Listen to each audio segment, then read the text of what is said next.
The story begins with several carriages stop and some soldiers starting to prepare for a battle. An army of beings resembling goblins with improvised weapons rushes towards the carriages to loot them. However, all the mercenaries there stand in defense to fight against the monsters. And then the two groups charge at each other, with the only thing remaining being a sea of blood from all the beings involved in the fight. A bearded nobleman, watching the battle while smoking a cigar, complains because these attacks were happening day after day. Distracted, the poor fat man does not notice that some beings were gathering behind him to attack. When the man realizes it, he can no longer react, but for his salvation, a person with long hair charges at the beings to counterattack. The goblin tries to hit the long-haired man, but is immediately cut in half without even seeing it. With a sword in one hand and a shield in the other, the man defends against another monster's attack. He uses his shield to counterattack, hitting the goblin's head and throwing it far away. But despite this, there is still an enraged goblin charging at our protagonist, aiming to kill him and avenge his companions. The irritated man stops using his shield as defense, leaving his hands free, and immediately grabs the poor goblin's skull. With one hand holding the monster's skull and the other holding its arm, he exerts force to tear it apart. And then, in an extremely cruel manner, the man begins to rip the beast in half, while the nobleman from before merely watches. In shock, the nobleman is incredulous that the man had torn a goblin in half with just his bare hands. With his face stained with the creature's blood, the boy continues to stare at the beast's body while the nobleman asks who he was. But before all this happens, we see a man working on a computer, and our protagonist begins to explain that since he was young, he always liked games and that it was not a sin. The world of games had various elements like the case system and poverty where the nobility reigned, betrayals and murders of close people or even strangers, and last but not least, numerous monsters and ferocious beasts that only think of destroying and killing. Our protagonist introduces himself as Dallin, and his appearance is of a tall man with long hair dressed in medieval clothes. However, he reformulates and says that his real name was something else while he remembers his life in his former world. But before stating his real name, the scene cuts, and we see the boy writing in a book with a quill already in another place. He was in a carriage while the sun shone on his face, and the boy continued writing something in his notebook. A bald and bearded man arrives and says it was time to change shifts, notifying Dallin. Dallin puts away his notebook, then asks if something had happened, and the man replies that no, everything was very quiet as not even a single goblin had appeared. They continue talking about the weather and why the creatures were no longer appearing while Dallin starts getting ready. However, the horse-drawn carriage passes over a stone, causing the bald man who was drinking to spit out his drink. Dallin finishes preparing and wishes his friend a good rest, then leaves. The man wipes the liquid he had spit out and the one in his mouth, only wishing Dallin good work. As the boy leaves the carriage, he is greeted with good morning by several people around. We see that the carriages from before are arriving at a huge city, and Dallin begins to explain that 2 years ago, he started the tutorial of this game. He informs that the starting point of this game is known as the Bastion of Humanity and was called the Labyrinth City Pageant. Looking at the huge castle and all the structures, the boy says that it was on a completely different level from what he saw through his computer screen. Walking towards the gates, the boy adds that it was a huge city with many people and also the only safe way to go to the underground labyrinth. Dallin says there is no other path but this one that allows avoiding the monsters appearing in the labyrinth, which holds numerous treasures buried inside. Concluding that moreover, at the lowest part of the labyrinth, there is an object called the Stone of Wish that grants a wish. He thinks that honestly this was probably the only way to return to his land, and to confirm if the stone really existed, he would need to descend to the end of the labyrinth. However, catching his attention, an unknown person calls him by his name from behind. The said person was the same noble from last time, who, upon being greeted by Dallin, said the boy didn't need to be so formal. As Dallin approached, it was noticeable that our protagonist was much taller than the man, and Bolkma mentioned that they were companions and thus didn't need formality. Our protagonist assumed that the man wanted something, and the noble was surprised, saying Dallin had a keen perception, which was why he liked the boy. With all of his elegance, Bolkma said he had something to offer and asked if Dallin would be willing to join his emporium as his personal mercenary. Hearing this, Dallin was somewhat confused because he thought he had never seen such an event in that game before. Bolkma said his merchant instincts told him that although there were numerous superhumans who flew and crawled in this labyrinth city, he was sure that our protagonist would soon be on the same level as them. The boy asked if the noble was trying to hire him before that happened, and the dwarf confirmed. He emphasized that this would also be advantageous for our protagonist, asking once more if the boy would accept the offer. However, unexpectedly the boy refused, and then the dwarf began to pull something from his jacket, saying he knew this would happen. The man took out a bag of coins, saying it was the commission fee, 15 shillings. Dallin was confused, noting that his commission fee was 10 shillings, and he even thought he would receive less since he joined halfway, but Bolkma said the rest was an investment. Bolkma concluded by saying he wanted to solidify his relationship with a talented warrior, and our protagonist smiled, hearing the man. To finalize the negotiation, the dwarf asked the boy not to ignore him in the future, and he accepted, saying it sounded good. The boy extended his hand to greet and say goodbye, saying he would see Dallin later. Dallin extended his hand, returning the gesture to the noble and smiling at him, realizing that the man truly seemed like a good person, and the conversation ended with a handshake. Later that day, when it was about to get dark and the sun was setting, we see several people walking through the streets of the Labyrinth City. Our protagonist was one of them, and the boy seemed confused, immersed in his thoughts, ignoring everyone around him. He recalled the offer the noble had made, thinking that during his gameplay he had never seen anything like it. The boy thought he had never seen such an event before, which meant that the game's events could change depending on his actions. Dallin concluded that it was a very tempting offer, but as soon as he arrived there, he already had something to do because it was all predetermined. The boy continued walking through various streets, alleys, and suburbs of the city. Our protagonist even passed through poorer areas and finally arrived at a place with a sign. The boy looked at the establishment and confidently said he had come to the right place, then walked to the door. Dallin opened it, and upon entering, we see it was a bar with many people talking and drinking. Some mercenaries were discussing their missions and laughing while celebrating. Others were stressed about something, taking out all their anger and hatred on the drink and alcohol, and some were already drunk, sleeping. Looking at the whole situation, surprisingly, Dallin was happy, saying this was definitely the place he desired. Walking and looking around, he began to explain that a little after the start of the game, but something caught his attention, and looking to the side, the boy saw something shiny that surprised him. Our protagonist opened a malicious smile, showing some sharp teeth upon seeing what he had seen. Looking at the bright light, he saw it was a kind of ghostly corpse that was translucent. The system screen appeared, saying the boy had discovered the pathetic soldier's corpse, and we see that the person had been killed there by dagger attacks. The system informed that if the boy collected the body, he could inherit the abilities as well as the skills and items of the dead person. Smiling and staring at it, our protagonist began to think, wondering what the best weapon to deal with that ridiculously difficult game would be. He extended his hand, and all the green energy began to flow into his arm, and the boy collected the corpse, saying he would reach the end of this game no matter what. We see our protagonist using the computer, saying he liked challenging games. While adjusting his peripherals, the boy mentions he enjoyed the controllability commonly referred to as physics, and for that reason, he got bored with very easy games. However, this game was difficult even for him as he stared at his monitor and watched his character get shredded by a huge ogre. Looking at the game over screen, he adds that the main character was weak, and besides that, the monsters were extremely strong.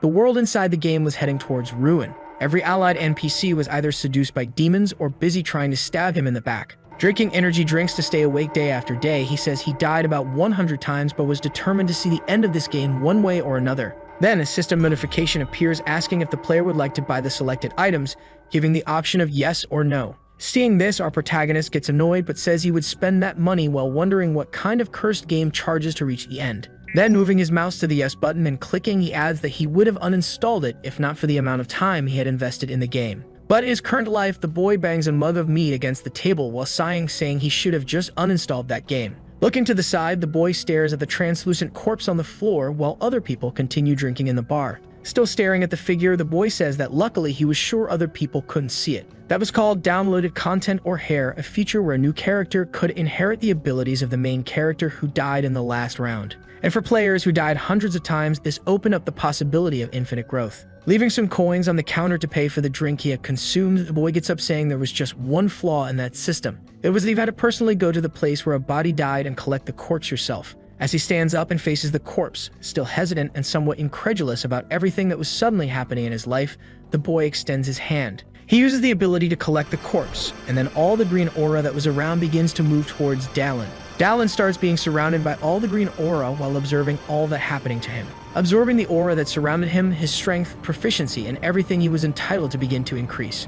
However, something he didn't expect appears, and the boy gets a little confused looking in one direction. The system notifies him that he had discovered a skill called Dehaemon's Armed Combat and then informs what that skill did. Looking at his hand that had a purple energy ball, the boy closes it using this skill and wonders how that character had this ability. But ignoring this fact, the boy smiles, saying it was all great while thinking about the possibilities that would give him. The man says his business there was over and so he would leave, but person sitting at one of the tables turns their attention to Dallin. Next to his henchman and the crime boss, says he had never seen Dallin's face and that the boy seemed like a mercenary, so he asks what brought the boy there. The man asks Dallin if he knew the business ethics of that place, and the boy asks what he was talking about. Still a little drunk, the bandit says that the business ethics were a money fee that Dallin should transfer to him and Maroon, the manager of that inn. Maroon continues saying that as long as the man was there, he could eat and drink safely, and hearing that, Dallin interprets it as a threat. Our protagonist, hearing what the mercenary was saying, looks at a dagger in the same's pocket and recognizes it. Remembering the corpse he had just absorbed,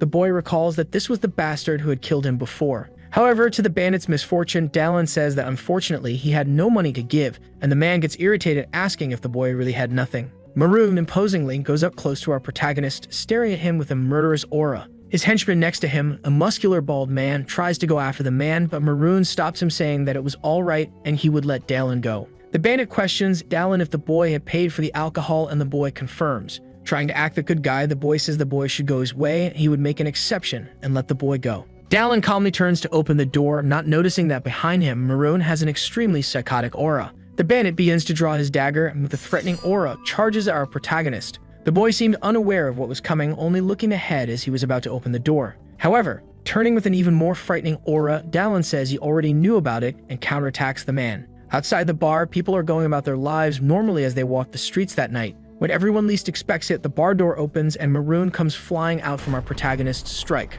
ripping the door off and being thrown far away. The bandit, upon being thrown, hits his head and back against the wall on the other side of the street, falling to the ground and becoming dazed. Dallin, while cracking his neck, says he wouldn't fall for that failed tactic twice and curses the bandit. Still somewhat dazed and irritated, Maroon orders all the bandits inside the establishment to attack, and thus several armed people surround Dallin. The bandits, seeing the size of our protagonist, question whether he was really a normal person and if he had come from somewhere up north. The boy feels somewhat embarrassed, just scratching his face and looking around at all his pursuers. However, showing a darker side, the boy smiles, thinking there was a new skill and that this was a great time to test it. Without any fear, the boy drops his sword and shield on the ground, cracking his knuckles and intending to fight with bare fists. In a haughty and mocking manner, he makes a signal indicating that all the bandits could attack him, provoking them. Seeing the man's attitude, everyone charges at the boy, stating he was arrogant, and then advances against him. One of the bandits wielding a small blade leaps at our protagonist, saying the boy should die. But Dallin was merely concentrating a purple aura in his hand, waiting for the bandit to come into the lion's den. Then, when the man was about to hit him, he opens his fist one last time, closing it immediately afterward and striking the bandit's stomach. With the strong impact, the man is instantly repelled, being thrown meters away, already unconscious and probably dead. Seeing that, the other bandits, even finding it frightening, immediately charge at Dallin, and two of them have two blades ready to kill the boy. A bald man tries to attack with a sword, but the boy quickly dodges and then counterattacks, throwing the man away. The other bandit manages to land his attack with a wooden club, but realizes the club broke without leaving a scratch on his opponent. The bandana-wearing man, seeing it had no effect, wonders how a human's body could be as hard as iron while becoming worried. Dallin takes advantage of this distraction and also strikes the man with the back of his fist in the belly, knocking him out immediately. Seeing the bandits charging at him, our protagonist does only one thing. He smiles wickedly because he knew he could win. Maroon, who was completely beaten on the other side of the street, gets irritated, saying he pays the bandits to obey, so they should finish that guy immediately. Even hesitating upon hearing their boss's order, a blonde man immediately attacks Dallin from behind, trying to stab the boy with a blade. However, before he could see it, Dallin immediately spins his body,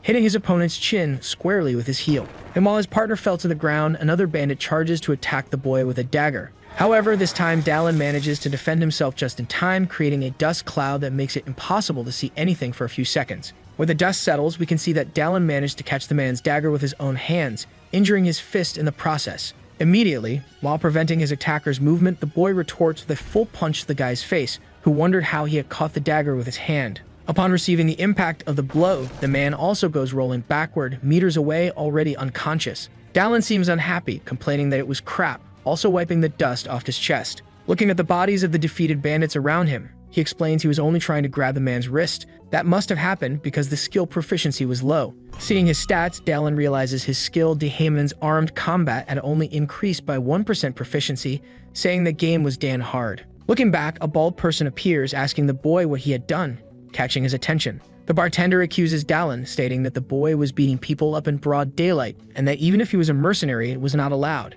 However, our protagonist had no patience for conversation, and thinking that the man was threatening him at this point, the boy draws an axe. The bartender continues complaining, saying that if the guards found out about this, he wouldn't get away unscathed, and before he could realize it, an axe flies in his direction. The bald man only manages to see the object hitting near his head, becoming completely terrified. Our protagonist then apologizes, saying that it had slipped from his hand by accident. He walks up to the bald man, removing the axe that had gotten stuck in the wood, and the boy remains nervous. With a murderous aura and the axe in his hands, he asks the bartender what the man was saying.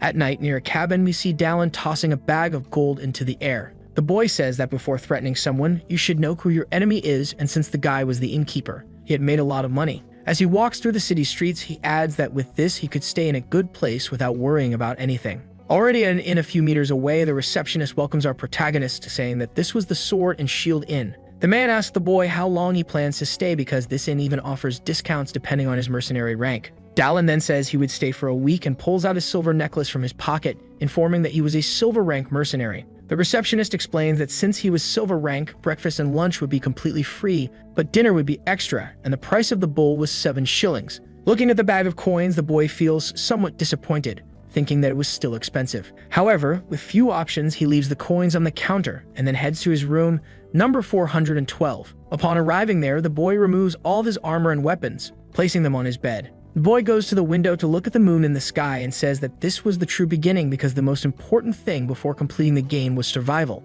Dallin continues immersed in his thoughts, thinking that to prevent this world from collapsing, he would have to become stronger, and for that, he would need money and experience. But unfortunately, with his current equipment and skills, that would be practically impossible. He needed money to buy good equipment and had to level up to use the hair skill. Thanks to his countless rounds, the corpses of his characters are scattered throughout the entire continent, and this would allow him to evolve exponentially. Clenching his fists, determined with his desire, the boy concludes that if he collected all the corpses, he could become extremely stronger than before. While imagining the creatures in that world, he notes that time was short, and he would have to prepare as quickly as possible. Thinking more deeply, the boy tries to find a special mission where he can earn money and collect corpses, simultaneously exploring the country. The boy finishes by saying that for this, he would have to meet the owner of the nest the next day. In another place, you can see the establishment with a logo of a raven. Inside this place, everything is illuminated by a purple light, while on a table there are various equipment, books, and magical potions. A beautiful girl rests part of her face on her hand while she says the name Dallin. Reading some papers, we see that the girl was sitting in a chair near a table,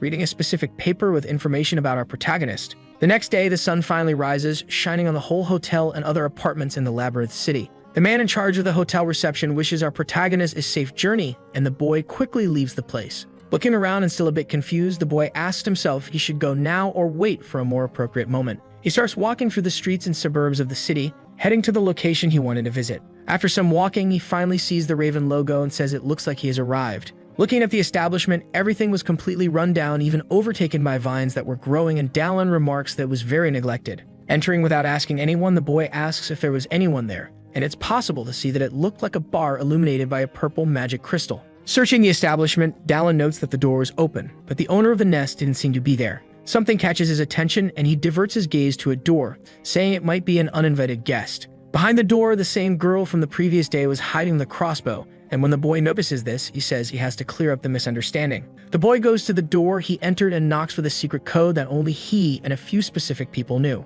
Hearing this, the girl remains silent for a while, then sighs and realizes what it is. Before opening the door, she asks how many times she has to say it, and as she opens the door, she says that outside business hours, one should only come if it's urgent. Upon seeing our protagonist, she notices that the boy is much taller than her and comments that she has never seen him before. Sighing, the boy says that the girl needs to expand her customer base to do well in business, as this place should be thriving, and the girl remains silent. Smiling the hint of mockery, she explains that she is quite capable and that the boy talks a lot for a customer from the north. She rephrases and asks how a savage dares to hint at someone like her, then asks if the boy understands, and Dallin confirms. The boy says it wouldn't be good if he were just a savage who migrated at the age of 2, and the girl is a bit confused by the phrase. He explains that he was civilized from an early age, and unlike an informant, she wasn't very good at foreign languages. Hearing this, the girl laughs despite trying to hold it back, saying the boy is a disappointment. The girl apologizes, commenting that she didn't expect to be fooled in such a gentlemanly manner. She turns around, smiling, and walks back to where she was, saying that since our protagonist is a customer, he will be served tea. As she turns, our protagonist notices the girl holding a crossbow and feels a bit nervous, sweating. He thinks that his chest was almost pierced, and with a knowing smile, the girl simply ignores him. Inside, the girl serves tea to Dallin, saying that even if he has heard about her, they should introduce themselves. She introduces herself as Sienna, stating that she works as a simple informant for the Raven's Nest, but is actually the owner of the place. The boy introduces himself as Dallin, saying he heard that he could accept various types of missions there. As she sits across from him, the girl confirms that he can take missions if he wants, but asks how the boy discovered that place. The boy replies that it was Bulkma who told him, and he also said that if she offers alcohol, he could drink, but if she offers tea, not to drink it. Irritated, the girl says that the man's tongue is too loose and asks if our protagonist saved his life, to which the boy says it was something like that. She explains that the code the boy used to knock on the door is something only truly close people know, so she tried to take precautions. The boy says that collateral damage is too great for a simple concern, but changing the subject, the girl asks if he wants a mission. She explains that even with everything, she still doesn't know the boy, whether close to Bulkma or not, so this is the first time they're meeting. And for now, the only thing the girl can do is give trivial missions, things that wouldn't have much impact on her business even if the boy fails. Smiling, the boy says it's okay since this is their first meeting, and the girl also smiles. Smiling, the girl says she should witness the abilities of the almighty warrior who tore apart a goblin with his bare hands. In another place, in a more remote part of the city resembling a slum, Dallin is seen reading some information on a flyer he received. He says that the girl is like a fox and that "I don't know you yet" talk was all lies. From the moment he arrived in the city, the girl already had information on who he was before he even thought of going there. After some walking, the boy steps into a part of the city's sewer and notices something. That was the lower street in the Bronze Territory's outskirts, and realizing he was in the right place, the boy starts to analyze. It seems there was an incident of missing people on that street, and that's why he received the mission to go there. Apparently, several disappearance cases have been occurring over an entire month in the same place, the entrance to Low Street. The boy begins to enter and search the area, while it is also explained that these incidents happen every 3 to 5 days. Recently, however, a young man disappeared, so the criminal seems to be getting bolder. Our protagonist then enters the sewer. Looking around, Dallin comments that it was written that the last disappearance happened there, and so the boy begins to investigate. Something catches his attention, and looking ahead, he sees the shadow of a monster talking about its stomach. The creature resembled a human but was walking on all fours and acting like an animal. Dallin then draws his shield and sword, preparing for combat, but something catches his attention when he sees the monster. He realizes that this humanoid creature, which resembled a rat, was the bastard that had devoured one of his bodies. The system notifies that Dallin had discovered the body of the hunter who was devoured as a form of test. The system also hints that our protagonist could inherit the bodies that were eaten or absorbed by someone by defeating the target that consumed it. Dallin faces the beast and notices that the monster has various veins on its back and a monstrous appearance. Seeing this, the boy smiles, saying he wouldn't have imagined finding his target so quickly. The boy assumes he's lucky, and the notification explains that if he defeats the target and absorbs it, he will acquire the powers of the corpse the monster ate. Raising his shield to defend himself, the boy comments that the monster is either a low-level half-monster or a low-level boss. Recalling his first battle against the beast, he notes that the rat originally had the size of an ogre and could easily destroy buildings. The creature, in a frightening and terrifying manner, says it didn't have much to eat today and was hungry since the small meals no longer affected its stomach. Taking a battle stance, Dallin comments that since it's the beginning of the game, it seems this creature is still developing and unfinished. Realizing this, our protagonist says it's better this way since he wouldn't face the monster at its full strength, making things easier. With a wicked smile, Dallin says he can cut the monster down before it reaches its strongest level. Irritated and already without human consciousness, the beast, with furious eyes and teeth, charges our protagonist and his life. It runs towards Dallin with its sharp and gigantic claws, ready to tear him apart, trying to attack the boy. However, Dallin is already prepared and easily dodges the attack by stepping back. He takes advantage of the stop to quickly strike his opponent with a kick to the stomach. The beast is thrown meters away by the attack, causing extreme damage to its belly. The monster hits its head against a sewer wall, becoming extremely injured and dazed. The creature turns to look at Dallin, and we see that the wound had crushed part of the beast's skull. However, a disgusting pink slime begins to form on the wound, regenerating it immediately. Seeing that his enemy had regenerated, the boy becomes extremely irritated,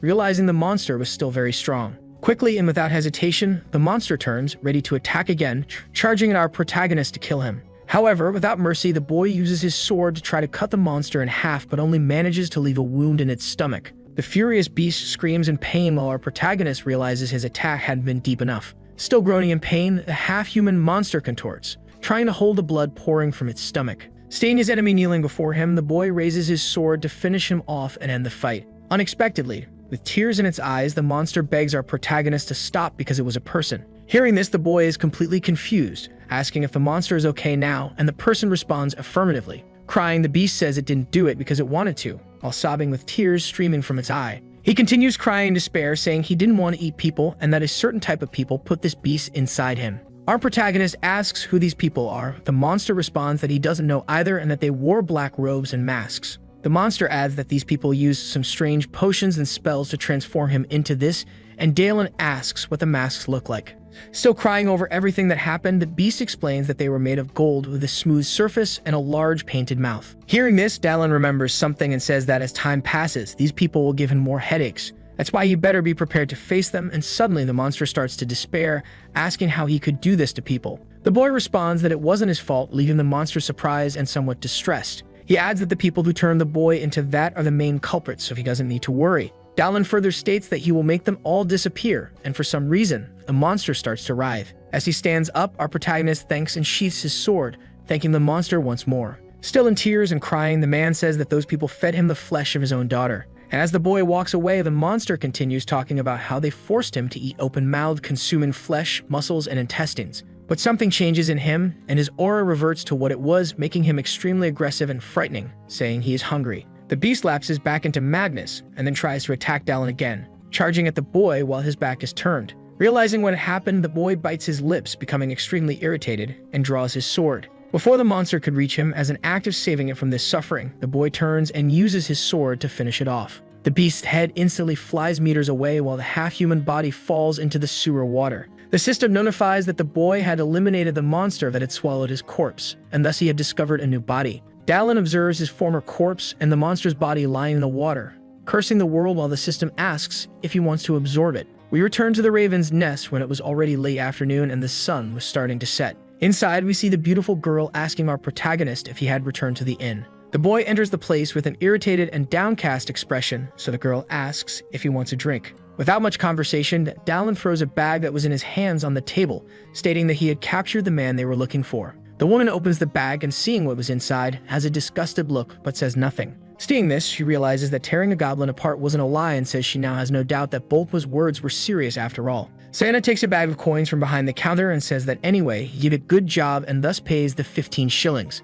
With a somewhat embarrassed face, the girl says the boy completed the job faster than she expected, but that doesn't mean he'll get more. Still saddened by the situation he saw, the boy says that amount was more than enough for a single trip. He also pulls out another bag from his pockets and places it on the counter, leaving Sienna intrigued and questioning what it was. With a cold expression, he explains that what's in the bag are the belongings of the murdered victims, leaving the girl confused and somewhat scared. Looking at it, the girl questions what she should do since he was handing it to her, and Dallin explains that he wanted her to give it to their families. Dallin offers to pay, but the girl says she is not an informant who extorts money using some excuse, and the boy could keep the money she would make. Smiling more relieved as if a weight had been lifted off his shoulders for the girl's kind act, Dallin thanks Santa. He turns and begins to leave, saying he will see her tomorrow, and the girl, irritated, responds that for the 10th time, he should come during business hours. Dallin retorts that he would think about it if she offered him a drink instead of tea to try to kill him. Proud and somewhat happy, she sighs while watching the boy leave, realizing he had a good heart. Watching all this, she asks if it was really serious since this wasn't the action of a typical mercenary who only cares about himself. Santa also says that he doesn't seem like a man who would simply be driven by a sense of justice and be stupid, getting a bit interested while looking at the bag. The girl sighs once more, saying that he's a very interesting mercenary. She says she is sure Dallin is capable of everything she commands, and already at night, we return to the inn where our protagonist was. At the inn, the boy is writing something again in his notebook. We discover that it was Dallin's diary, and he was reporting that he eliminated a demi-demon that would later become a disaster and even recover a corpse. He activates his stats window, beginning to analyze it, seeing that he had already gained a new skill called night vision. Noticing that his stats had increased exponentially, the boy says that, as he thought, he should recover as many corpses as possible as quickly as possible. This is the cost if he wants to repair the future world scenario that is approaching. There are various situations that will happen soon, such as a coven of witches who will burn a city and kill many citizens. There's also the mystery of the cultists who are trying to do something and are hiding while conducting experiments and manipulating people. An army of vampires is invading the empire, wanting to bring it to ruin and destroy it completely. And finally, the evil god, the worst being that exists, and the enemy of everything in that world. He remembers the monster talking about the masks of the people who did that to him. Dallin closes his diary with a bang, extremely irritated with the situation, standing up and saying he will do what he can for now. The secret cult society of Palacin, if left alone, will eventually become a presence that cannot be ignored. But before that happens, he opens a wicked smile and adds that he will dismantle them member by member and defeat them. The next morning, we see the Raven's Tavern, where our protagonist picks up his missions. Inside, a bartender is cleaning some glass cups when something behind him catches his attention. Dallin arrives and sits on a small chair in front of the counter, asking the bartender for a glass of whiskey. The man quickly nods and rings a bell near him, then hands our protagonist the drink, which he quickly consumes. However, surprising the boy, Sienna appears, asking how long he will ignore the instructions to come only during business hours. Dallin responds that if there's a customer and a bartender, it's business hours, and the girl says the boy is talking too much. Our protagonist asks the woman who he has to kill that day, but she replies that the boy isn't going to kill anyone. Sienna points to her office and says he needs to go in now because they need to talk about something. The boy is a bit hesitant, not understanding what the woman meant by talk. She turns and starts entering her office, saying that a specific job has come for a certain person. The girl calls him the low-path hunter and then enters her office, laughing. Inside the office, Dalen asks who this low-path hunter is and what the girl wanted to say about it. Sienna, while serving tea, asks if the boy didn't know that was his new nickname. Because he was running through the low paths and alleys, catching wanted people, that nickname was given to him. Sienna adds that it's no wonder he earned that nickname, while Dalen remembers the missions he's been doing these days. The woman also says that he spent almost every day of the last week doing the work that others avoid because it's dirty and dangerous. Dalen retorts, saying that there must be many other bounty hunters there besides him, but the girl replies that he was standing out. Changing the subject, the man asks about the job he received, and the woman turns, going to the wall and picking up some papers. With papers in her hands, she shakes them, smiling, saying that it's his present. Reading, he looks somewhat surprised and says the phrase "Magic Tower," confused by what he's reading. Sienna confirms his suspicions, stating that the Magic Tower of Elgaias in the Fine Silver Zone had hired him. The woman clarifies that she's not speaking for all of Elgaias but for a specific, highly important mage. Dalen becomes even more confused, saying he's only been active for a week, so how did the Magic Tower know his name? The girl replies that one of her clients with high connections must have recommended him. Sienna says that to get the attention of the Magic Tower's scouts, Dalen must have had an encounter with someone of high rank, asking if the boy met someone of high rank. However, Sienna snaps her fingers, saying that someone comes to mind when she thinks of that. A silent commander of the Bronze Guards Company, and hearing that, Dalen agrees, saying that's a good guess. Sienna adds that this man has connections with the Magic Tower, and he is someone she would also want as an ally if she could. Dalen takes the tea to drink as well, asking for the details of the job. Already in the evening, Dalen is looking at something while being illuminated by the moonlight. The request was related to the missing disciple of the elderly mage, the only disciple of that ancient mage from the Magic Tower of Elgaias, who disappeared in the city's sewers. As he walks through the city's streets, he says the reward would be a florin if he found any trace of him, and double that if he brought the boy back. Smiling, he adds that mages treat their direct disciples like their own children, and if everything went well, the Magic Tower might owe him a favor. And so he was sure the tower would pay when the time came, and as he walks, the boy mentions that Sienna had promised a qualified guide to assist him. Then a figure surprises our protagonist, asking if he was Dalen, the low-path hunter. We see that the guide is a girl, and with a smile on her face, she says hello, stating that she would guide the boy through the sewers for this job, and her name was Penny the Sewer Cleaner. Upon seeing the guide, our protagonist is completely incredulous, noting that the person looked like a child. Down in the sewers, lighting the place with a torch, Dalen asks if the sewers are the foundations of this great city, and the girl responds that they are and that she takes care of everything. Our protagonist notes that the girl seemed very attached to her job, and proudly, Penny confirms that she is. Dalen tells Penny that she might encounter demons or criminals and asks if she doesn't find it dangerous, to which the girl responds that she does, but it's worth it. Sweating, impressed with the young girl's personality, our protagonist notes that she is very positive and high-spirited. Dalen also asks how long the girl has been working there,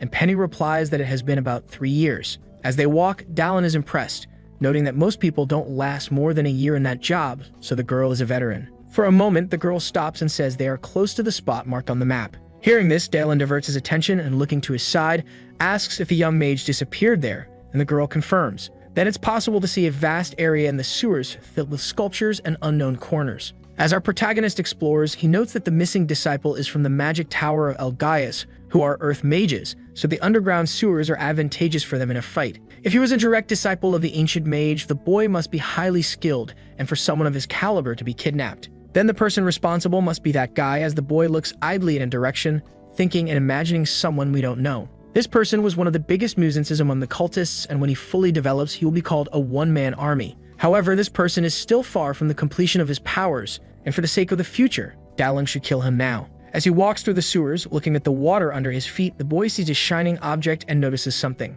Picking it up, he realizes it's a necklace, and Penny, seeing it, responds that it's a single-use defense spell necklace given to tower disciples, and Dalen already knew that. Observing more closely, he notes that the crystal is no longer lit, meaning the spells stored inside are exhausted. In other words, this was the mage's final destination as they observe the nearby structure. Looking at a certain object, the boy becomes somewhat reflective and hesitant, thinking about what to do next. Stating an entrance, he calls Penny, and when the girl responds, he asks if she is good at fighting. Dalen stares at a specific place, stands up, and draws his sword. Penny replies that she is good enough to defend herself, and Dalen responds that's sufficient. Our protagonist prepares for a bloody battle about to begin, wielding his shield and sword. In the same hand holding his shield, the boy also holds a torch and positions himself in front of Penny. He asks the girl to stay behind him for a moment, then some beings begin to emerge from the entrance our protagonist was watching. Several monsters resembling humanoid frogs walking on two legs appear with their grotesque appearance. With their tongues out, the monsters drool as if eyeing two prey, ready to devour them.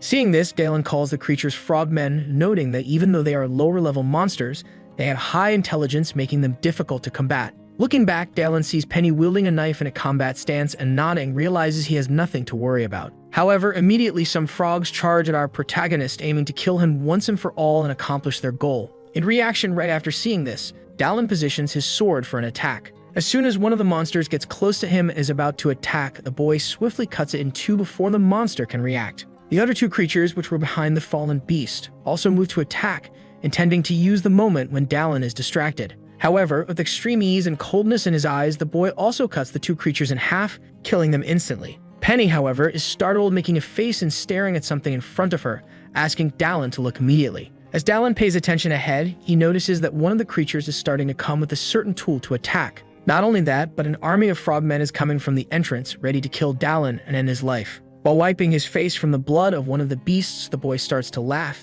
saying that maybe it's not an army, but a company there. Smiling wickedly, ready for battle, our protagonist adds that none of that matters. Preparing for battle again, this time he charges at the monsters, saying that nothing will matter after he kills all the beasts. After a while of a bloody battle, we see Penny holding her blood-stained knife, surprised by something. The girl can't even speak what she saw, and when we look around, a pile of frogmen corpses is scattered throughout the sewer. Dalen, his body completely stained with blood, asks if Penny is okay, and the girl replies that she is, thanks to our protagonist. As she approaches Dalen, the girl says she has been part of the cleaning crew for 3 years, so she can handle 2 frogmen. Suddenly, the boy asks the girl not to come closer, leaving her confused while he positions himself in front of her. Suddenly, a sword comes toward our protagonist, who barely manages to defend himself. He then throws his tool aside to draw his axe, intending to throw it. In a dark passage where nothing can be seen, the boy throws his axe, which spins towards something. It seems to hit one of the frogmen, making a monstrous noise suddenly. Penny, scared, asks how our protagonist knew there was a beast there,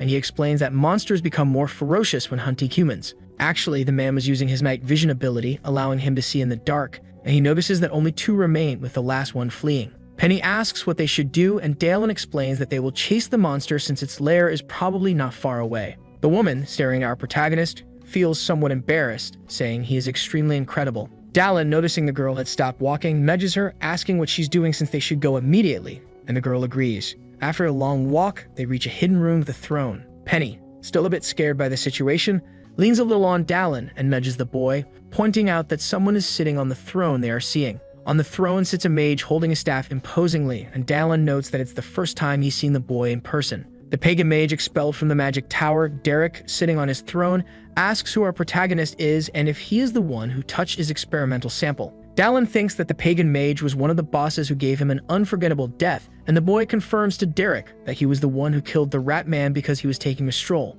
The mage responds that the boy is lying because it's strange since normal people don't take deep strolls in the sewers as he was doing. The mage strikes his staff on the ground, making a loud noise while saying that our protagonist should not have pursued the frogs that fled to his lair. Then, from the surrounding waters, several frogmen begin to emerge. Penny, seeing this, starts trembling all over, holding her knife and looking ahead with a terrified expression. Looking around, she sees an army of various frogmen ready to tear apart and attack anyone. As she steps back, the girl says that if this is released into the city, it will cause a catastrophe, continuing with a terrified expression. However, Dalen touches her back, preventing her from moving further back, catching her attention and making her blush. Looking at Dalen, the man maintains a firm and confident expression as if wanting to reassure the girl. Seeing the protagonist, she understands that the boy can defeat as many frogmen as there are, so she doesn't need to despair. With a look of extreme psychopathy, Derek orders his frogmen to tear them both to pieces. Then, revealing they even had enormous teeth, the frogs charge ferociously to defeat Dalen and Penny. Dalen remains motionless before an army of frogs rushing towards him, ready to kill him.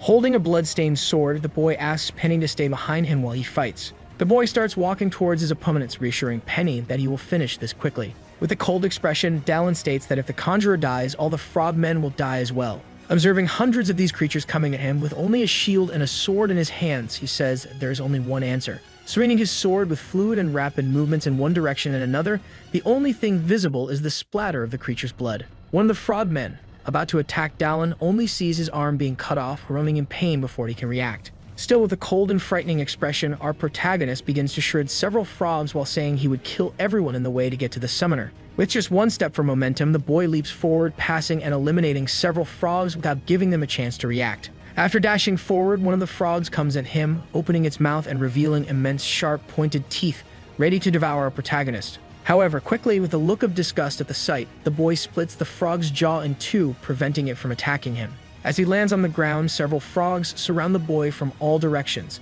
not allowing him to escape. With just one hand, he prepares himself, clenching his fists, and quickly punches two of the frogs, eliminating them. He notices one of the frogs trying to attack him from behind and swiftly reacts, cutting it in two before the frog can see. The battle continues with several creatures attempting to attack our protagonist from all directions to compensate for their lack of strength and skill. But with all of Dalen's swordsmanship skills, he can easily kill most of them, but his sword breaks in the process. Due to the number of frogs attacking, even his shield falls apart, leaving the boy with bare hands. And then all the frogmen seize this opportunity to attack our protagonist, who intends to fight with his bare hands and kill all those beasts. He uses his Dahaman ability to fight with his hands, furiously stating that he would finish off all those damn frogs. Several beasts continue trying to hit our protagonist, who with only his fists crushes their skulls and stomachs. Throughout the fight, the boy maintains a cold expression, only clenching his fists and staining them with the blood of his victims, showing no mercy. With a single blow to the stomach of one of the frogmen, he can throw it against the other creatures, sending them flying.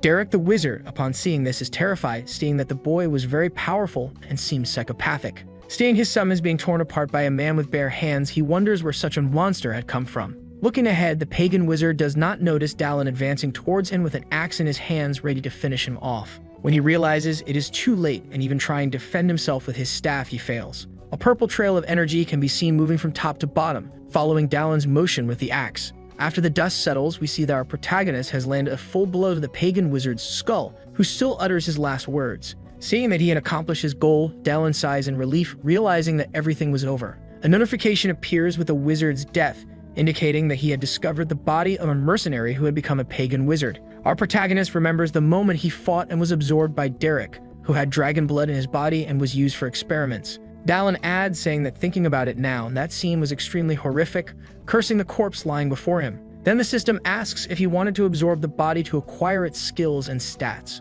Our protagonist then stretches out his hand, opening his fist, and uses corpse gathering to increase his stats. With green energy flowing through his body, all of his stats begin to increase, especially sense energy and mana. He also gains an ability called Dragon Blood Regeneration, which he had obtained in his former body, and he is already at 6% proficiency. Bulge on our protagonist, and the boy starts to feel something flowing through him, causing extreme pain. A golden aura starts to spread across Dalen's body, making him appear covered in a gold-like energy. Everyone in the room, including Penny and the frogmen, are incredulous, not understanding what is happening. For a moment, the boy remains still, feeling all this energy flowing through his body, making him extremely powerful. With confidence, the boy turns, drawing the attention of the frogmen and asking if they are ready for what is about to happen. After showing his new strength, all the frogs stare at our protagonist, trembling with fear. Fearing what would happen, they immediately flee before they can be killed. Seeing this, Dalen sighs a bit, closing his eyes and thinking about something. However, his thought is interrupted by Penny calling his name, and the boy opens his eyes to see the girl.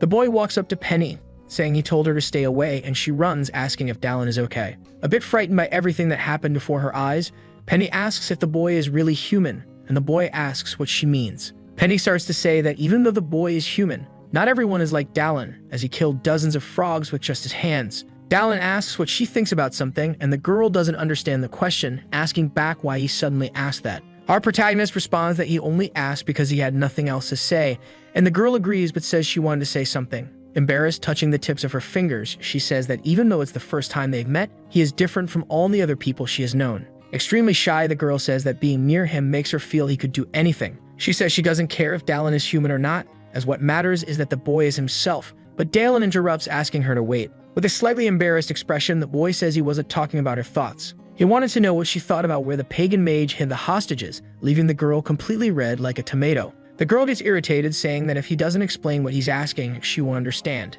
Elsewhere, in a church with an upside-down cross sculpture, we see some people talking. Four hooded figures are conversing, and one of them says the reason for urgently calling this apostles' meeting is because Derek has died. All the others are shocked, and one of them asks how a powerful pagan mage like him could have been killed. The mage conducting the meeting says that even though he was the last to be admitted, he wasn't the type of person who could be easily killed. One of the masked figures asks what happened to him and the army of 500 frogmen, unexpectedly leaving everyone in the room incredulous. The man responds that half the army was killed. He also explains that the rest fled in fear, and that's how Derek died. One of them asks if it was the guards who did this. Other masked figures also ask if it could have been someone linked to the Silent Company, but they also receive a no as an answer. The mage conducting the meeting says it was done by a single person, leaving one of the masked figures in shock. They continue talking, wondering why the bastard Derek kidnapped a direct apprentice of the Elder Mage, but an apostle enters the room. All the other masked figures their bow, greeting the great apostle responsible for everything. The man wears a mask like all the others with a smile, but unlike the rest, he walks with an elegant and imposing posture, showing his power. He walks to the center, sits on his throne, and says that the reason he called them there was to say not to fear, just a mercenary. The masked woman who was previously worried asks if it was really a mercenary who single-handedly killed an army of monsters. However, the chief apostle tells her to shut up immediately, making the woman scared. The great apostle explains that he has moved up the date of the grand plan because Derek's death doesn't mean their plans will change. One of the apostles, hearing that the grand plan will be put into action, realizes that this means something significant. Then the chief of all says to release the funds to buy ingredients for the secret drug and bring those who can wield weapons. Irritated, he adds that if things don't go well, they should pressure everyone with the power of the economy since that is the reason they are increasing their power. The man says that nothing has changed and that the order of evil will begin with them, and the day when the 7 walls collapse is not far off. He orders everyone to prepare for the day the 7 walls will fall while all the other apostles continue listening, bowed before their master. Elsewhere, after a long time, we see a magic tower in Algaias at a bronze branch. Looking at an extremely fancy clock, watching the hours pass, we see Dallin sitting in a comfortable armchair. The boy remembers Sienna saying that the person who had given the mission wanted to see him personally to give him extra compensation. Happy, Gallon continues looking around, saying there's nothing wrong with him receiving an additional reward, and that's why he's there. Bored and with no one calling him yet, the boy opens his status window, making it appear immediately. He begins to read about the skill he had acquired, Dragon Blood Regeneration. Regeneration, one of the many characteristics that come from dragon blood, was applied to humans but consumes a lot of stamina to use.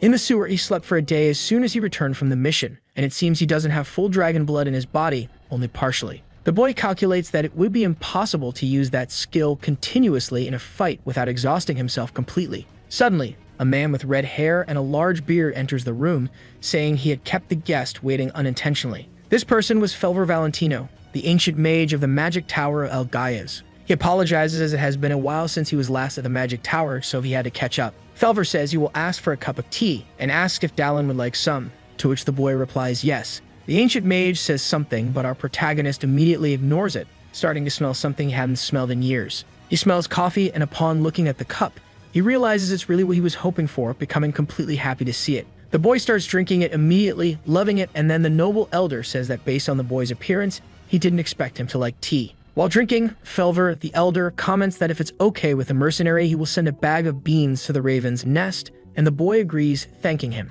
The man apologizes for the inconvenience and introduces himself as an elder mage of the magic tower of Algaias, as well as a grandmaster of the arts. He's also Tommy's teacher, the person Dallin saved, so the boy recalls the moment he saved the boy, asking Felver if he is well. Felver thanks Dallin and mentions that Tommy is only well because of him. Our protagonist asks if he knew why the pagan mage went down there. The ancient mage explains that the villain coincidentally found his apprentice and followed his tracks. Looking at his reflection, Felver says that his apprentice didn't know that Derek's strategy was to reach him. Again, the great elder thanks him for defeating the army of frogmen alone and says he couldn't believe Dallin was just a silver-rank mercenary. Dallin replies that he shouldn't judge people just by an identification plate, and the mage agrees as everyone has their own story. The man throws a bag full of coins on the table, saying that is the reward, and it contains 100 silver coins equivalent to 1 gold coin. With a confident face, the mage adds that he will also reward him with something extra, picking something up. He places a beautifully crafted bag on the table, saying that is the present. The mage explains that inside it is a regeneration potion,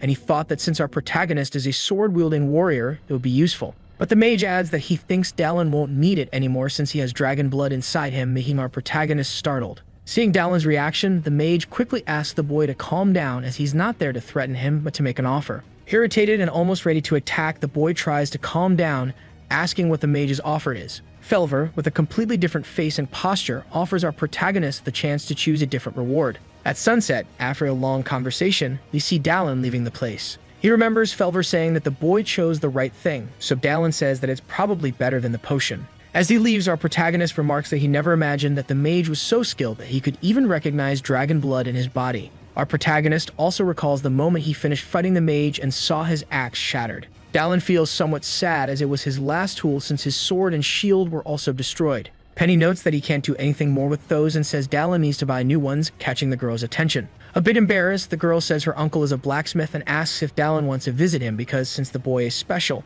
she will ask her uncle to give him a good discount. In the present moment, the boy sighs, saying that if he's going to get a good discount, he should go there since he has no other option. Far away, we see the Forge Street in the Bronze territory, with many people walking around.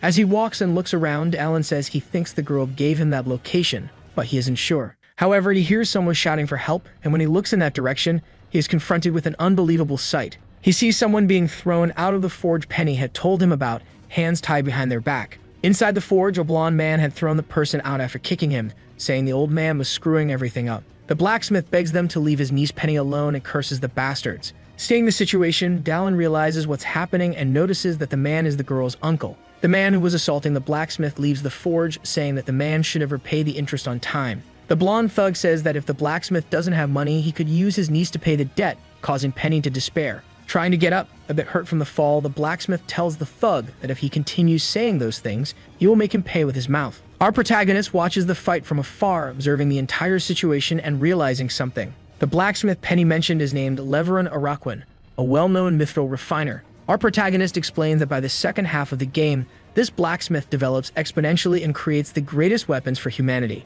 He is a very important NPC blacksmith, necessary for the strategy in the second half of the game. Returning to the present moment, the blonde man draws a sharp knife and says the man could pay with one of his hands. However, someone firmly grasps his wrist and the man gets irritated, asking who is doing that. Our protagonist snatches the sword from the thug's hand, saying that if an old man's hand costs a gold coin, how much would a young man's hand cost? The last thing we hear is the thug's scream echoing through the city, and some time passes. We see a mug of beer on a table, and the blacksmith thanks our protagonist for saving him and his niece. The man says he had heard about the boy because his niece had mentioned him and asked our protagonist, who is drinking, if he needs a new weapon. Unfortunately, the blacksmith explains that he cannot make a suitable weapon for the boy now because, as he saw earlier, he has a debt with the shop. Wiping the drink from the corner of his mouth, the boy asks what the man's debt has to do with making weapons. The blacksmith gets irritated, slamming his hands on the table, saying that people confiscated all of his tools as interest. And with this debt, a shop told him that if he worked for them for 5 years,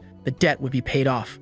However, for a neighborhood blacksmith like him, the moment he closed the shop, it would end, and when the debt was paid off, the only future left for him would be to work in someone else's forge. Our protagonist assumes the man tried to maintain his position, and in the end, the thugs came to threaten him. The blacksmith ignores what our protagonist says, only mentioning that he hates those bastards from Telia, which catches the boy's attention. The blacksmith then, with his hand on his face, says that if Dallin came with that purpose, he could forget it. But unexpectedly, he is interrupted, and our protagonist asks how much the man owes, making him incredulous. Confident, Dallin says he will pay the debt for him while smiling happily. The boy begins to leave the place, but the blacksmith tries to stop him, saying the amount is too high for one person to pay alone. As he leaves, Dallin just waves goodbye, saying there is a way for everything in this world, and he doesn't need to worry, but in return, he wants the blacksmith to make some weapons. As he leaves, our protagonist picks up an axe from the forge to complete his mission. Looking back confidently, believing in his abilities, he tells the blacksmith to consider it a deposit. Finally, before leaving, the boy thanks him for the beer, and the only thing the dwarf does is watch the man leave. The blacksmith turns to his niece, asking who that man was, and the girl remains silent. Embarrassed, she says they first need to consider whether he was human or not, but in short, he was an incredible person. At night, elsewhere, we see several carriages with various supplies of food and drinks arriving. Someone speaks to Bulkma, who is carrying a log, asking the boy what he is trying to say. Our protagonist asks Bulkma if he could lend him some money, around a handful of gold coins. The man doesn't even know what to say, only observing the boy in front of him. After a while in a house, we see someone with a bag of coins in their hand, and Dallin says it was a commission. We recall the moment when Dallin was negotiating with Bulkma, explaining that a family member has a debt, and the noble asks what it's about. While eating some grapes in the noble's house, our protagonist explains that it's a business fund debt that kept accumulating until it became several dozen times what it was originally. Again, Dallin asks if the man could lend him the gold or not, and Bulkma is a bit hesitant, questioning whether he should. While smoking, Bulkma asks with whom this person created the debt. Dallin responds that it was with the Tilia shop, and upon hearing this, the dwarf makes an irritated face, clearly displeased. The noble then says he will lend the money, and Dallin, eating an apple, says it seems the man also has connections with Telia. Our protagonist asks what he should do in return, and the noble says he thinks quickly. While extinguishing his cigar, he says that the Telia shop is an organization with dirty funds, so he arranges to meet Dallin tomorrow at the same time. Dallin starts to explain about the Telia shop, an organization illegally created by the Apostles of Retrograde, a group of cultists. They control most of the commercial power in the Bronze Territory, a place that is essentially the life of the cultists. Dallin didn't plan to meet them so soon, but since they got involved, he will have to crush them. Our protagonist says he would confront them now. They are still a legal merchant association, meaning fighting them openly is very risky. First, he needed to get Leverin out of their clutches, and something comes to mind, making the boy a bit shocked. The boy, looking ahead, notices something he doesn't want to see as he looks at Leveron and Penny's forge. Irritated, the boy realizes it's in front of the blacksmith's shop, meaning the Telia bastards have started moving. Quickly, to protect his allies, the boy begins to run towards the forge without stopping. He sees a group of people armed with knives and clubs in front of the forge, ready to kill Penny and her uncle. One of the men tells the old man to follow them obediently, as they're not doing this, just need a few coins. With a hammer in his hand, he says he won't go, cursing all the henchmen and saying he will kill them. The man starts mocking the blacksmith, saying he's very afraid of a hammer, but the truth is he's just taunting him. With an army behind him, the leader of the group of thugs says that even if the old man can defend himself for a moment, he wouldn't be able to fight them all. The old man, no longer in his prime physical condition, starts trembling in fear, knowing he can't face them all. The thug leader then finally gives the order everyone was waiting for to attack the old man and Penny, calling her a bitch in the process. However, before he can react, an axe comes flying towards him. Immediately, the axe goes straight through, cutting off the thug leader's hand, causing him to lift his bleeding fist and scream in pain. Another thug was about to warn that they were under attack, but immediately Dallin appears behind him, grabbing him by the neck and breaking it. The thugs look at the boy attacking, and Dallin says he has finally made up his mind. With one foot on the lifeless body, he says he will consider each hand of everyone there as a silver coin. Since the price for the hands had been set, he proceeded to get a few more.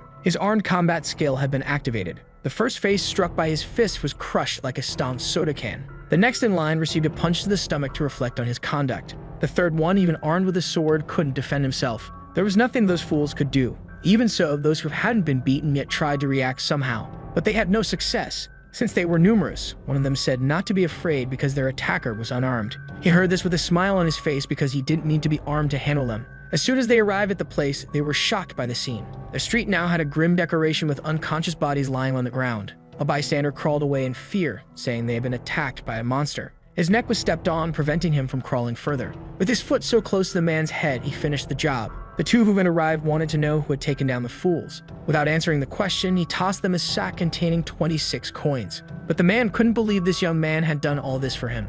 In response, he said there was nothing to lose by being friends with a blacksmith as long as he made him some weapons as requested. Looking at the ground, he noticed something different about one of the bodies. So he took it in his hands because he knew the young man was pretending to be dead. He knew they hadn't done this just for a few coins and wanted to know what his superiors intended with all this. Even at a disadvantage, the young man said he wouldn't say anything to him. Since he gave the wrong answer, he got slapped back to reality. Without much patience, he told him this was his last chance, and he had better say what the fools said in the shop. He said to take all of them, so his inquisitor wanted to know who. Artisans, merchants, anyone related to the business. Take them or kill them. Now all that remained was to know who gave the order. Before he could answer, the boy's hand twisted in a bizarre way. He was transforming, but he said the order came from the owner of Tilia's shop. His face gave way to a lycanthropic smile. This made him more alert to what would happen next. Before the transformation was complete, he threw the boy to the ground. The longer time passed, the closer he was to fully transforming. Seeing an axe nearby on the ground, he grabbed it.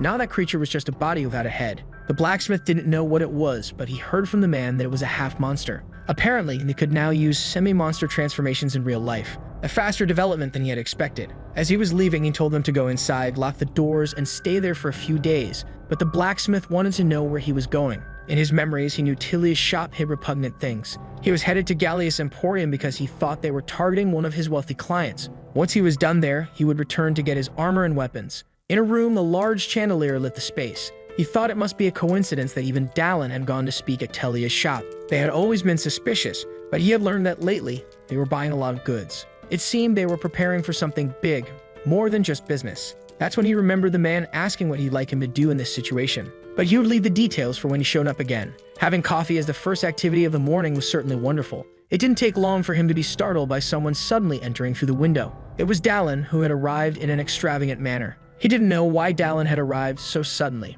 but he had already ordered the man to duck. Through the window, arrows began flying in, breaking the few remaining intact. Startled, he wanted to know what this meant. Dallin sighed in relief, saying that if he had been a little later, it would have been much worse. He would explain soon, but for now, the man had to hide under his bed. Reacting quickly, he threw the axe he was holding out the window. There was an archer hidden on one of the nearby rooftops. His face now became a place to hold an axe.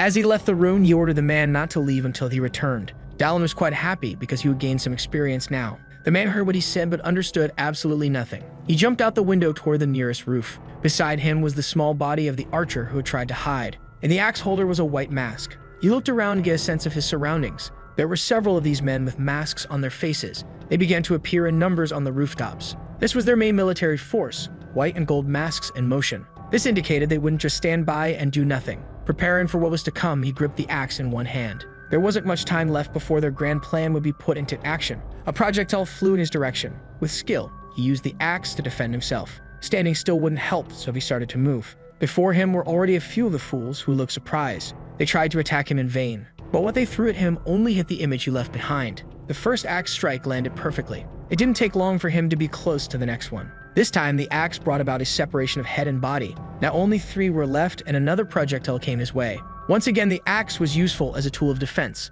Someone said he must be the soldier who killed Derek. This man calmly approached him. They stood face to face, but on different rooftops. As soon as the masked man realized it was him, he expressed his desire to taste some of his blood. For the blood of valiant warriors is always a delight. This was a silver mask. He hadn't expected an executive member to be there. This was Stray Leader Hafen, a low-class assassin vampire who used poison and memorization. In the game, it was difficult even to react to his attacks. Still, he was excited to see how things would go now. There was no other option but to face him alone. Confident, he hoped to resolve everything in just a single strike. The vampire waited, smiling for him to approach. Dallin noticed something was wrong. He was now in the middle of a trap. He did his best to defend against the stakes. Now he felt he had been too reckless and should have been a little more patient. Because of his character's body that this guy had consumed, a notification appeared. He had discovered the killer who dismembered bodies under the night sky. Not to mention the recent attack wasn't made by him alone. The vampire had help from the other fools Dallin hadn't dealt with yet. If that was the case, he needed to take care of those guys first.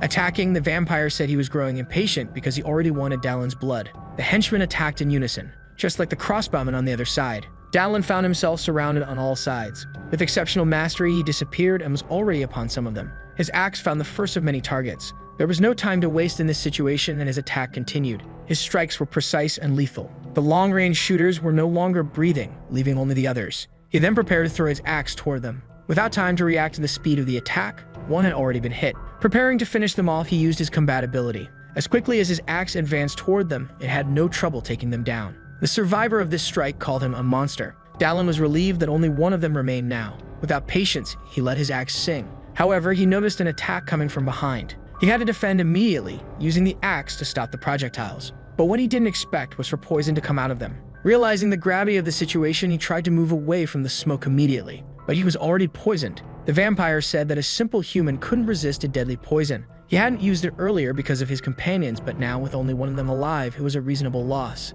Even so, the vampire was relieved not to have faced him head-on, as he had taken down all the others without difficulty. Knowing this, he needed to make sure to get rid of him completely. Being a vampire, the poison didn't affect him, but he hoped the human wouldn't be able to resist. Amidst the smoke, he approached what he thought was the body of his victim. As he got closer, he realized it wasn't him. That body wore a golden mask. Dallin is already behind him, ready to let the blade of the axe sing. The vampire didn't expect this attack, much less that the human was still alive. Though he was caught by surprise, the first attack didn't hit him. What occupies his thoughts now is how the human resisted the poison. The only possible explanation is that he must not be human. That is certainly a terrifying monster. Before him, the man says his eyes are burning. It reminded him of tear gas when he was a soldier, but the vampire has no idea what that is. Not understanding what he's saying, he began to attack frantically. All he desires now is for this person to die quickly. Dallin sighed, unconcerned about the attack. He didn't care because their attack patterns were always the same, while the dragon's blood regenerated him. Dallin's foot sank into the roof. The vampire couldn't believe that the man was already before him.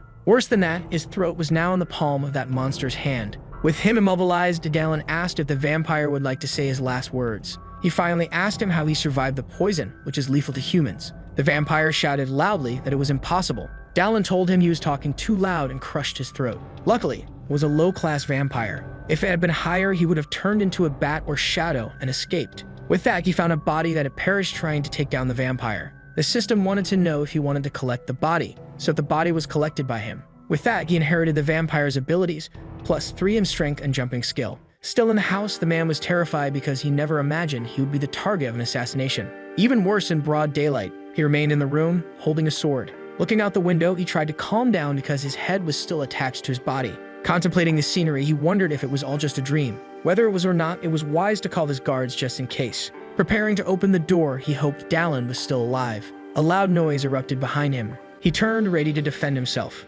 However, he felt ill and collapsed. Downstairs, Dallin said he needed to better control his strength now. Returning, he told the owner of the Emporium that he had completed his task, but found him unconscious. He thought he might have been poisoned, but even the man didn't know why his mouth was foaming. In the room, someone entered, wondering what all the noise was about. The person who entered was Sienna, and to her, it made sense that the noise was caused by Dallin. Even so, he wanted to know what she was doing there. She brought the information he had asked for. The 3 of them sat in the room drinking tea while they talked. The man wanted to know if she was the informant from the Raven's Nest. She confirmed that she was. He couldn't believe she had an infiltrator in the Emporium, but if that weren't the case, she wouldn't have known where Dallin was. Looking at him, she spoke again, saying she had the information he requested. She discovered which organization those silver masks belonged to. Since she had obtained it from the sewer incident, he hadn't thought she'd have enough time, but the girl had proven more capable than he expected. The question was whether she had done it right, so he asked who they were. They were heretics serving an evil god and called themselves Apostles of Regression. Additionally, there was one more thing. That book was the ledger from Telia's shop. Upon inspecting the book, he discovered a few more things. The owner of Telia's shop was one of the executives of the Apostles of Regression. In recent days, they had been buying large quantities of medicines, metals, and weapons. All these goods were stored in a warehouse they had purchased a long time ago and had neglected. Dallin knew the place and hadn't expected them to have been there all this time. There were signs of the masked men there, as well as the people they had kidnapped, along with their henchmen. It seemed they intended to turn the hired thugs into semi-monsters and use the artisans to make weapons. This was the prelude to a war that would soon take place. He wanted to know if there were any updates on the Bronze Guards, since she was close to the commander of the Silent Company. She had spoken with him, and it seemed he would cooperate, but it would be difficult to attack the place without concrete evidence, and it was also outside his jurisdiction. However, for Dallin, that wasn't a problem. They just needed to create a justification for the guards to intervene. After the conversation ended, night fell over the city. A man complained about the cold, saying the winter was harsh. They could have sent the henchmen for that task, not the faithful followers of the cult.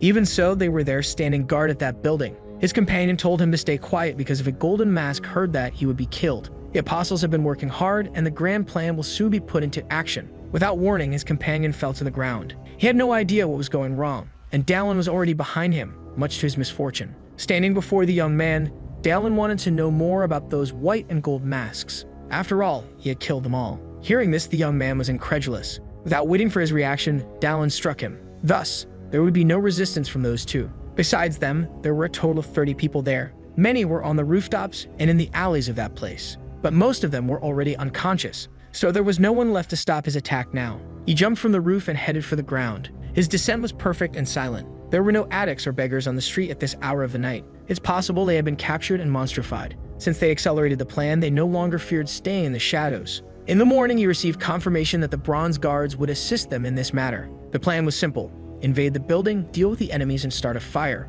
Once the fire began, the guards, who would coincidentally be nearby, would help extinguish it. With that, they would gain access to heretical evidence. In theory, it was a perfect plan. Only one thing bothered him at the moment. The building had 5 floors in total, and the owner of the tile shop must be inside. If an invasion occurred, he didn't know if that person would flee or stay in the place. Regardless of what happened, Dallin was prepared for what might come. After all, whenever possible, he had to step on them. He took a moment to catch his breath. The worst outcome of the plan would be losing the shop's intel. To avoid that, he would choose another method. With that, he began to move. Dallin ran with the speed of an Olympic sprinter who never took a doping test. His steps were powerful and firm. He prepared to jump using his newly acquired ability. Without apparent difficulty, he was almost at the top floor. In midair, he chose a spot to gain access to the building. His hand prepared a punch to make an entrance. The window shattered, and he was inside the building now. It had been some time since the last time. There were cells in the place, but no one was guarding them. This prison held captive the half-monsters. They tried to break free through the bars of their cells,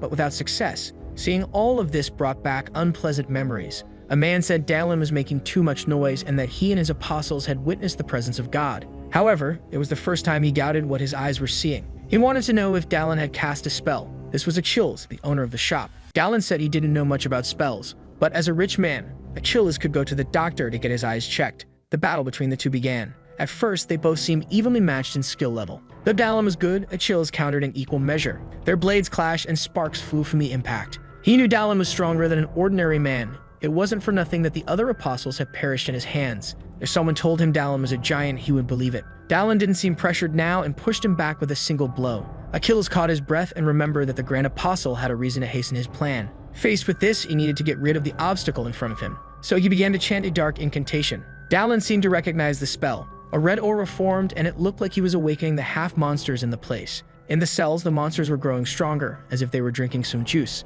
It would take some time for the spell to take full effect. It was time for Dallin to act before things got worse. He threw his axe toward the masked man to distract him, but Achilles positioned his sword ready to defend himself. With one strike, he deflected the axe, sending it back into Dallin's hands. Without wasting time, Dallin leaped to attack him. Despite the strength of the blow, he was once again stopped by the sword. However, Achilles once again felt the disproportionate strength of this man. From below, Ani was on a collision course with the mask on his face. Achilles takes the first blow. He couldn't block it. The force was enough to shatter his mask. Despite that, he wasn't disoriented and managed to use his sword to strike back. They exchanged cold, intense glances during the duel. Dallin wielded his axe with mastery. Achilles, anxious, prepared to do whatever he could to stay alive. The two charged at each other once again. A succession of clashes followed as both were incredibly fast. Dallin, using his axe, managed to pressure him. Since he only used one hand, he was able to prepare the other for a punch. Achilles was struck squarely again. He writhed in agony, nearly coughing up his guts. Dallin simply watched the trajectory of his opponent's body. Fallen, Achilles coughed, trying to recover from the damage.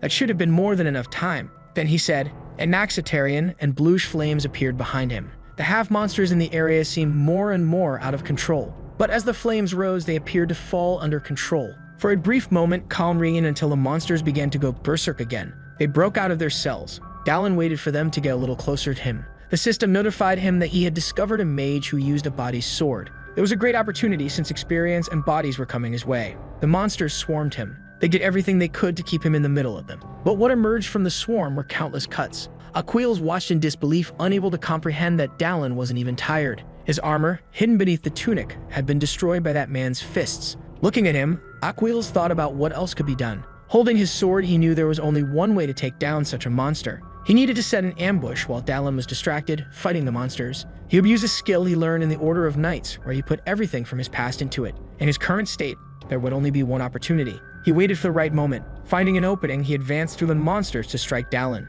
In a few moments, he would pierce that bastard, or so he hoped. Dallin had his back turned, apparently unaware of what was happening. The blade drew nearer, and Achilles believed he had succeeded. But just as he got close enough, the tip of his sword was sliced by the axe. That outcome wasn't something within the realm of possibility. The force of the blow also destroyed the handle of the axe. Dallin didn't know why the instant death strike had happened so suddenly, but Achilles didn't understand these words. With that, Achilles began to fall to the ground wounded. Dallin was frustrated because he could no longer use that axe. However, he began to cough as he had injured himself. Blood poured from his mouth like a spring. The dragon's regeneration kicked in, and Dallin wanted to see his status window. He was still at level 6 with good stats. His body was suffering from side effects, perhaps because he had increased his strength just enough to stay balanced. He needed to be cautious. There was still one more thing. The system said he had defeated the target. He had discovered a mage who used a body's sword. The system wanted to know if he would collect the body. While collecting the body, he imagined that he could have seen the end if he used both magic and swords, but the result had failed. Finally, the body collection was complete. He inherited the body's abilities, gaining 2 points of mana and 1 point of stamina. As a skill, he could now use the fire arrow. A notification appeared saying that the knowledge of the spell had now transferred to his mind. The sensation was different, and he wondered if this was the power of using mana. Saying Ignol Lot, fire appeared in the palm of his hand. It was certainly an interesting skill. With that ability in hand, it was time to play with fire. The building was already engulfed in flames. Outside, the guards ensured no one inside escaped. The half-monsters were being taken down mercilessly. Likewise, the masked ones had their escape routes blocked. In the midst of the fierce battle, the guards continued to press forward. They did what they could and managed to gain the advantage. One of them, enraged, threatened his enemies, but he was caught off guard by a golden mask that was there. His lowered guard allowed the enemy to knock him to the ground. If things continued this way, he would meet a bad end. Discreetly, he tried to reach for a weapon near his hand, but the masked man saw this and stomped on it. With little he could do, he imagined this was the end for him. Before his eyes, he witnessed what he thought would be his last moment, and he didn't want to die like this. At the last instant, something unexpected saved him. He still didn't know what had happened and wanted to understand what it was. From the top of the building stood the person who had saved him. It was Dallin, who, seeing the situation, did what he could to prevent further casualties. He still had many arrows left. He knew he needed to do something, as it wasn't over yet. Holding them as if they were spears, he prepared to throw them. His feet braced themselves. His concentration was intense because he couldn't afford to falter. With all the strength he had, he threw the 3 arrows at the same time. They soared through the sky, heading for the ground. Upon hitting their targets, they produced a large impact zone. The guards who witnessed this were frozen in place for a brief moment. It had been unbelievable to see. However, it wasn't over yet, and another order was given to finish off their enemies. From above, Dallin saw that the situation was now favorable for them, and for now, it would be enough. Holding his axe, he was prepared, because he needed to join the battle happening on the ground. Focusing, he would use his jumping ability to descend all at once. With great agility, he headed toward the ground, aiming for an enemy nearby. When the battle ended, bodies decorated the street, along with the injured survivors. The current effort was to rescue those who still had a chance at life, even if severely injured. Seeing how necessary potions were, he thought about it. He should have taken some from the old mage he had met. If he had them, he could save a few more people now. But the offer he accepted instead would allow him to save even more people in the future. Nearby, someone called his name. He was finally meeting the famous mercenary Dallin. It was Gawain, the leader of the Silent Guard squad. Thanks to Dallin's information, they had been able to pull this off, and he expressed his gratitude on behalf of the battalion. This leader was more talented than Dallin had expected. He should befriend him. Greeting him, Dallin mentioned that he had heard Gawain was the one who spoke to Elgaia about him. He had a good impression of him, considering what he had done for Sienna. And after today, he believed Gawain's talents had revealed themselves once again. He wished him luck in future endeavors. As soon as they finished speaking, Dallin felt a bit unwell. It was possible he had pushed himself too hard and should consider resting now. With that in mind, he said he would take his leave. Gawain mentioned that even though Dallin was strong, he should wear armor because you never know what might happen. In response, Dallin said he would get some very soon. By the dawn of the next day, he was walking through the city streets. He had spoken with the owner of the Emporium, but was supposed to be around here. Looking up, it seemed he had found it. The forge that had been prepared for the blacksmith's new beginning. Entering the building, he asked how the work was going. The woman greeted him happily, as she hadn't expected his visit. She then called for her uncle, informing him that Dallin had finally arrived. The timing of his arrival was perfect. The blacksmith had just finished what Dallin had requested. Looking at the chest, Dallin thanked the blacksmith, who hoped he would like what he received. Dallin prepared to open the chest. His eyes finally met the armor. Once dressed in it, he expressed how much he liked it. It had been a great decision to ask the blacksmith to make it. This made the blacksmith happy, and he said Dallin could also choose some weapons. Since his axe had just broken, Dallin was grateful. While he was there, someone entered the forge. Dallin bid farewell, apologizing for not being able to pay the full amount, but the blacksmith said he was only in this new forge because of him. That equipment was wonderful and would be of great help. Dallin hoped the blacksmith would continue making pieces like that. Hearing this, the blacksmith expressed his gratitude. Outside, someone said Dallin had come faster than expected and that the situation must be serious because of it. He apologized for interrupting the conversation, but indeed, the situation was dire. At that moment, he truly needed Dallin's help. The remaining forces of the heretics had gathered. The 8th territory was entirely under their control at this moment. Mounted on their horses, they left the city. Dallin wanted to know how the 8th territory had fallen.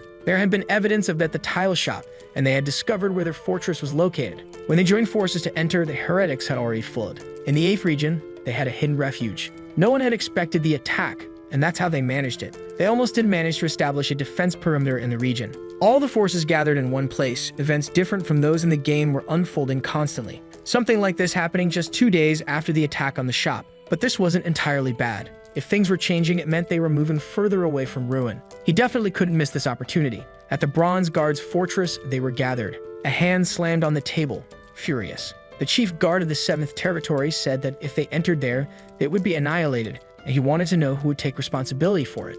But they couldn't just abandon those people. That's not what the chief was saying. What they had to do was establish a defense until reinforcements arrived. But if that was the plan, the chief of the 8th region said the people there would remain in constant danger. The situation was truly delicate. One of the guards said it was his mission to prevent something like this from happening. However, the chief smiled, appearing corrupt as if things were going according to plan. His suggestion was to block trade routes to prevent supplies from entering the city. Dallin said that's not what would happen. The chief turned his attention to the stranger. The chief of the 8th region did the same. If they did nothing, the heretics would grow in numbers and attack, which would be their negligence in the situation. Hearing this, the chief of the 7th region became furious. He didn't want to listen to a mere mercenary who didn't belong to the Order of the Bronze Knights, but the one accompanying him told the man to watch his words, because that mercenary had been instrumental in the capture of Tilia's shop. Knowing this, the old man was significantly surprised. The one before them was the one who defeated the owner of Tilia's shop. Realizing that rumors spread quickly, the situation now favored him. Continuing, Dallin said there was only one thing to do now,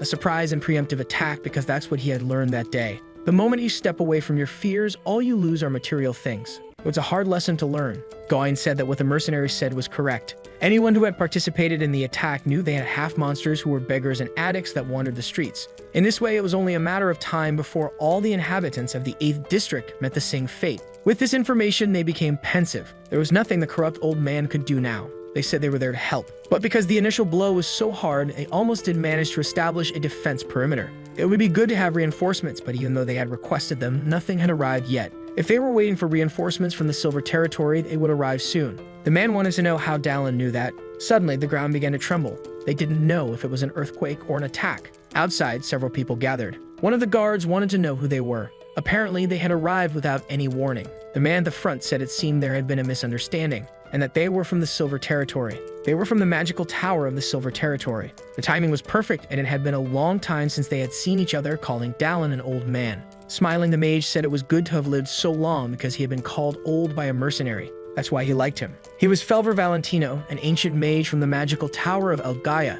In conversation, Felver said he wanted to offer Dallin another reward. If the city was ever in danger and Dallin called for help, he would do his best to assist. Now was time to fulfill that promise. The help of mages was always welcome, and Dallin thanked him for keeping his promise. In the dead of night, horses galloped swiftly. Their rider was in quite a hurry. He needed to ensure that everyone knew his message as soon as possible. A torch lit their path. They continued through the darkness. Looking at his companions, Dallin remembered what they had discussed earlier. After sharing the plan with them, he asked them to raise their hands. Not all of them agreed with this approach. Attacking first was risky, and he hoped to do it alongside people he could trust. The chief of the 8th Territory was to oversee the area. Only the elite would enter the mines. With that, all preparations had been completed. The Bronze Guards were being led by the leader of the Silent Division. The mages were also with them. It would be just them attacking the cult of regression. Their steps continued advancing through the darkness. Not far from them was the entrance to the mine. At the entrance, the mage said he could feel a sinister magic coming from within. Inside, a dreadful scream echoed down the corridor. It might be a half-monster. As they waited, a human figure came running towards them. His face was disfigured, and terrified, he begged them to save him. To their surprise, it was the chief of the 7th Territory. The disfigured man recognized the voice and knew it was the leader of the Silent Squad. He pleaded for help, claiming he had been betrayed. This revealed why he hadn't provided support. He had been in collusion with the cultists. Before they could converse further, something caught Dallin's attention. A man had killed him, saying it was disgusting for a traitor to speak of betrayal. Looking at those who had just arrived, the man was pleased. They had arrived at the right time because they needed more sacrifices. This was going to be complicated. They had to put an end to it as soon as possible. Gawain asked Dallin to leave it to him. He wanted to take care of this guy, and Dallin was confident enough to entrust him with the task. The masked man wanted to know who Gawain was, as he looked familiar. It didn't take long before he remembered. Then he threw the disfigured man's body aside. He recalled Gawain as the son of that beggar. The taste of his blood had been so potent that he still remembered it. Hearing these words, Gawain was consumed with rage. However, the mage urged him to calm down for a moment longer, because that wasn't the only enemy he would need to face. Gawain didn't understand this statement, but the mage continued walking. Chanting an incantation, a small flame appeared in his hand. As he finished conjuring it, the ground beneath them gave way as if an earthquake had struck. He made another gesture, and the stones gathered to bury the masked man. One of the soldiers watched, impressed by it all. There were many more cultists in that place. Dallin realized they had been hiding in the mist, and it was possible that a mage had created it. One of the legs of the platform they were on broke. To avoid falling with it, some began jumping from the height. One of them recognized the mage and wasn't pleased to have encountered him there. The lizard man's foot hit the ground, steadying himself to avoid falling. They had all been spotted, and none of them expected the mage to cause an earthquake so soon. Since the fight was about to begin, they would respond accordingly. Some of the Bronze Guards were anxious about the situation. Gawain prepared himself for what might come. Dallin observed the cultists' next movements attentively. Someone behind them placed their hand on the ground. The half-monsters were approaching. Their misshapen bodies reflected the suffering of those who had formed them. One of the soldiers thought these were creatures from hell. Even the mages struggled to maintain their composure. On the other hand, Dallin was quite pleased with what he saw. The cultists must have been having a great time if they had brought even the monsters. They would do anything for the grand plan, and he couldn't wait to turn them into sacrifices. The mage would handle the enemy mages, Gawain would take care of the lizard man and the monsters, and Dallin would have the pleasure of dealing with them. The battle had finally begun. Each engaged with their respective enemies. Dallin moved across the field, approaching the monster. As he got closer, the monstrous creature tried to strike him. The powerful blow hit the ground, but Dallin had already moved away. Leaping from above, he decided to attack from above. His axe descended toward the creature. A precise strike hit the disfigured body of the beast. Seeing the creature in pain brought him great joy. It was time to find out how much experience this creature would give him. The axe struck the monster's head, but nothing happened. Even though it had sunk halfway into its face, the creature remained alive. Dallin tried to pull his weapon out while the creature raged in agony. Its screams were so loud that he worried about the integrity of his eardrums. This was a monster created with mana from hell. If that was the case, it must have a mana core in its body, and indeed that was true. The axe finally dislodged from the creature's skull. With the axe free, the wound began to bleed profusely. This was an incredibly resilient creature, and Dallin knew he had to approach it cautiously. With that in mind, he attacked the monster again, this time with care to avoid his weapon getting stuck once more. This time, the creature reacted in time to block the attack, but its effort was futile and Dallin dodged it. He found leverage on one of its arms. His position now gave him the advantage as he was once again on top of the creature. Due to its misshapen body, the creature couldn't look up. Dallin's strike was devastating. There was no longer a head on that body, and its excessive size made it lack agility. He had to take advantage of this lack of mobility and aim his next attack at the chest. However, something made him stay alert. A mass of arms and hands advanced toward him. That would be a hindrance, and he did his best to defend against the attacks. Even so, the hands were too many, and they kept closing in on him. The attack pattern was as ugly as the creature's face. Despite being at a disadvantage, Dallin didn't want to remain in this situation. Using the strength of one of his arms, he managed to attack the monster at close range. Now he was using his combatability for this. It was time to strike that hideous face once again with an elbow. His forearm connected with all the force he could muster. The monster's face sank further into its body. Dallin was now back on the ground, and the creature's body had sustained a lot of damage. But it wasn't time to stop yet, and once again he charged for an attack. What followed was a barrage of blows to the monster's flabby belly. After all those impacts, its mana core was exposed. Dallin had found what he was looking for. Using his fire-producing ability, he prepared to incinerate everything in his path. A fire arrow formed in his hands. He prepared to launch it toward the mana core. The arrow flew, leaving a circular trail as it passed and shattered the core, piercing it completely. With that strike, the remaining heads of the monster began to scream even louder. The noise was deafening, and Dallin's ears started to ache.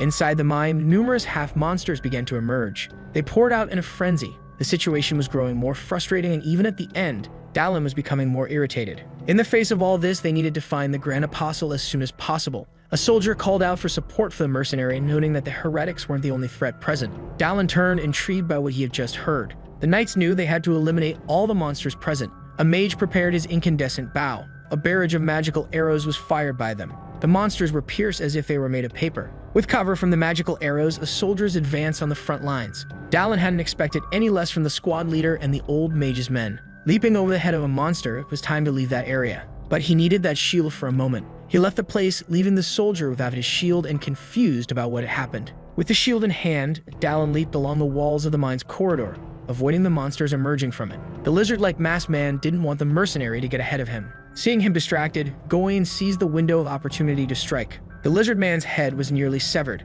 and the squad leader continued to press his opponent. The masked man taunted him, saying that no one would have imagined the son of a beggar would become someone like Gawain. To provoke him further, he said he would show Gawain how much he enjoyed the day he devoured his mother. He pulled out 2 large axes from his back. His mask had fallen to the ground. The crocodile man wanted to discover the taste of the beggar's son. He'd hoped that at least Gawain's taste would be similar to his mother's. Gawain didn't respond to the provocations and declared that before that happened, he would cut out the lizard man's mouth. Without hesitation, he leaped toward the crocodile man. Their battle was becoming increasingly fierce. The mage commented that he wouldn't assist the squad leader because Gawain wanted to handle it on his own and would merely observe for now. Besides, it seemed they were winning on all fronts. He then asked if the masked enemy before him didn't agree. The masked man replied that even if they lost, it would be impossible to stop the Grand Apostle. The grand plan would inevitably be fulfilled in a way no one expected. This left the mage intrigued about their methods, but the masked man said nothing more, only smiling cynically, a way no one would imagine. That could mean many things.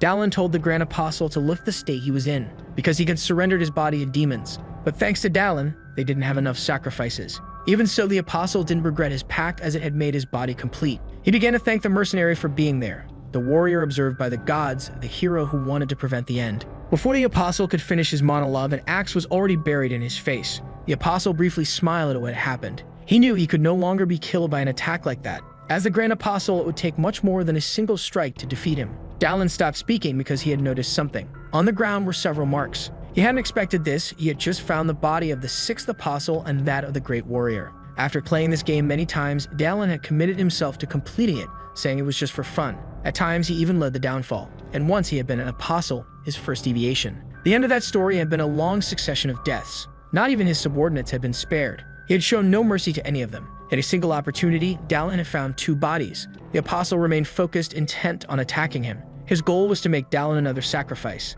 The tentacles made it difficult for Dallin to find an opening to strike. The apostle had formed a contract with a low-class demon, Araction. Even though it was a low-ranked demon, it had incredible regenerative abilities. The apostle commented on how skilled Dallin was at dodging his attacks. However, he knew Dallin wouldn't be an easy opponent to defeat. Suddenly, the apostle's image began to blur. Dallin realized he was disappearing. Before he could fully process his thoughts, a small cut appeared on his cheek. Now the apostle was moving incredibly fast, and there were no openings in his movements. Dallin tried to defend himself, but his enemy was already at his side. Facing imminent danger, Dallin did his best to react in time. But, unfortunately, he was already trapped by one of the tentacles. This situation was not looking good for him. Struggling to free himself, Dallin attempted an attack, but the apostle had disappeared once more. Feeling more exhausted than usual, Dallin suspected he might have been poisoned. However, the dragon's blood within him began to regenerate his body. Even so, it was taking longer than usual. Keeping up with the apostle's speed in this state would be no easy task. Still, Dallin had no other choice but to take the risk. The apostle leaped along the walls of the place with immense speed. His movements were meant to distract Dallin once again, as he positioned himself behind the mercenary. But this time, Dallin had anticipated it and was already prepared for the attack. The apostle's tentacles reacted just as quickly. Face to face with the apostle once more, Dallin was about to land another powerful blow. With his shield, he struck the ground, and though the apostle had managed to dodge, some of his tentacles were now trapped. The apostle was the one surprised this time. Unable to move, the mercenary attacked again. This time, the top of the apostle's head was sliced off. The body collapsed from the force of the blow, and Dallin planned to keep attacking. But it didn't take long for him to be surprised again. More tentacles emerged from the apostle's head, and the apostle remarked that the warrior had many tricks. Muttering an incantation, the apostle's face transformed, revealing large fangs. His appearance had completely changed. With the transformation, a spell was cast, and Dallin was engulfed in its power. The force of the magic hurled him through the air. The attack was strong enough for Dallin's dragon blood ability to kick in once again. It was much like the last time he had tried. The second body to fall to the Grand Apostle,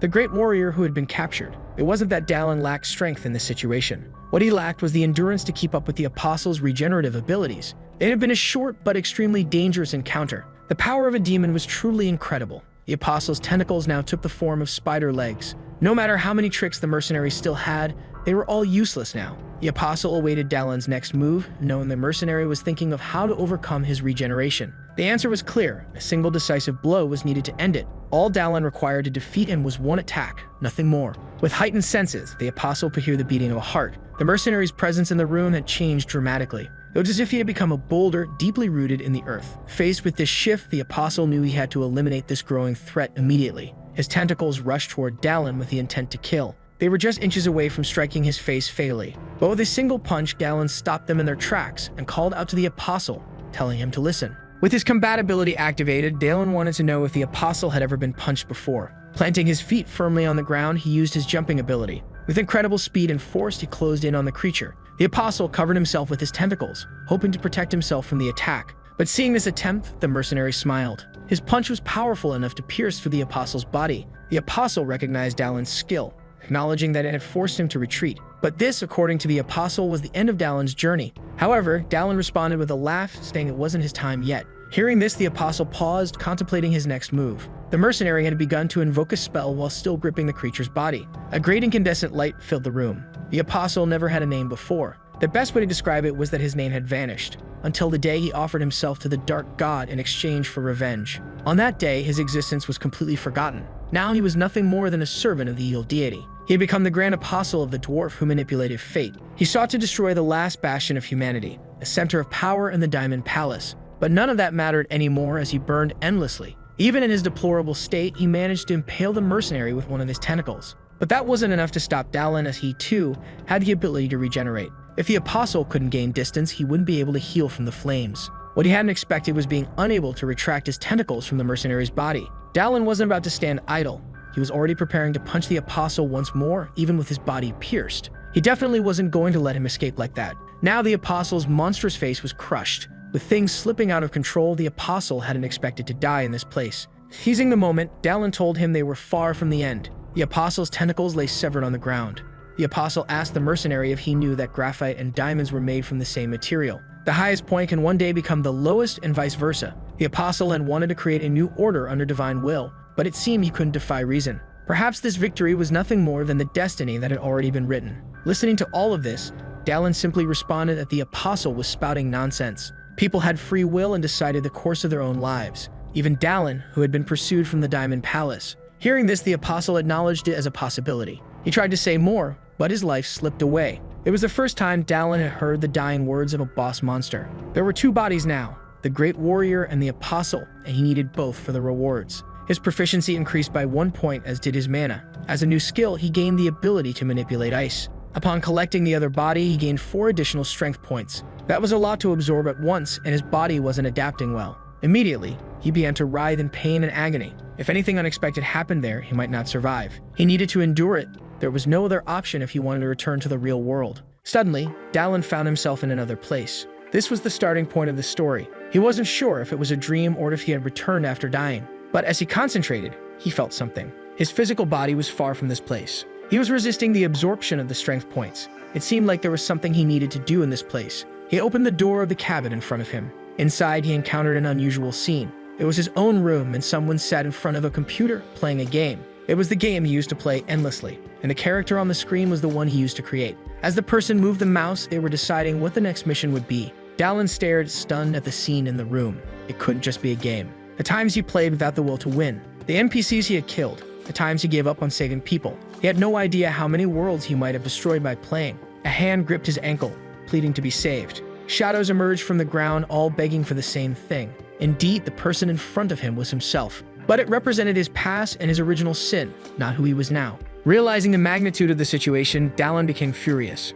Though he had stopped the destruction, it didn't mean he was free of his sins. But this was the only way he could try to atone. Reaching this conclusion, the environment around him shifted. This time, he promised that in this world, he would not give up, no matter what. A system notification appeared. He had gained a small territory. Outside, many were injured, and the focus now was on helping them. The mage used one of his many spells. Ethereal hands appeared, glowing with a warm yellow light. They began treating the wounded, speeding up the healing process. Once the treatment for that soldier was complete, the mage told him to rest for a while. Looking to the side, the mage noticed someone approaching. The calm footsteps continued to march. Dallin had returned from inside the mine, alive and intact. The mage had been deeply worried, and it was a huge relief to see him unharmed. Looking closer, he noticed something different about Dallin. He immediately asked if Dallin had obtained the small territory. As expected from the elder mage, he noticed it right away. When Dallin woke up, it felt as though he had unlocked a new sense. All of his attributes, except for strength, had increased by 1 point. His proficiency and his abilities had also improved.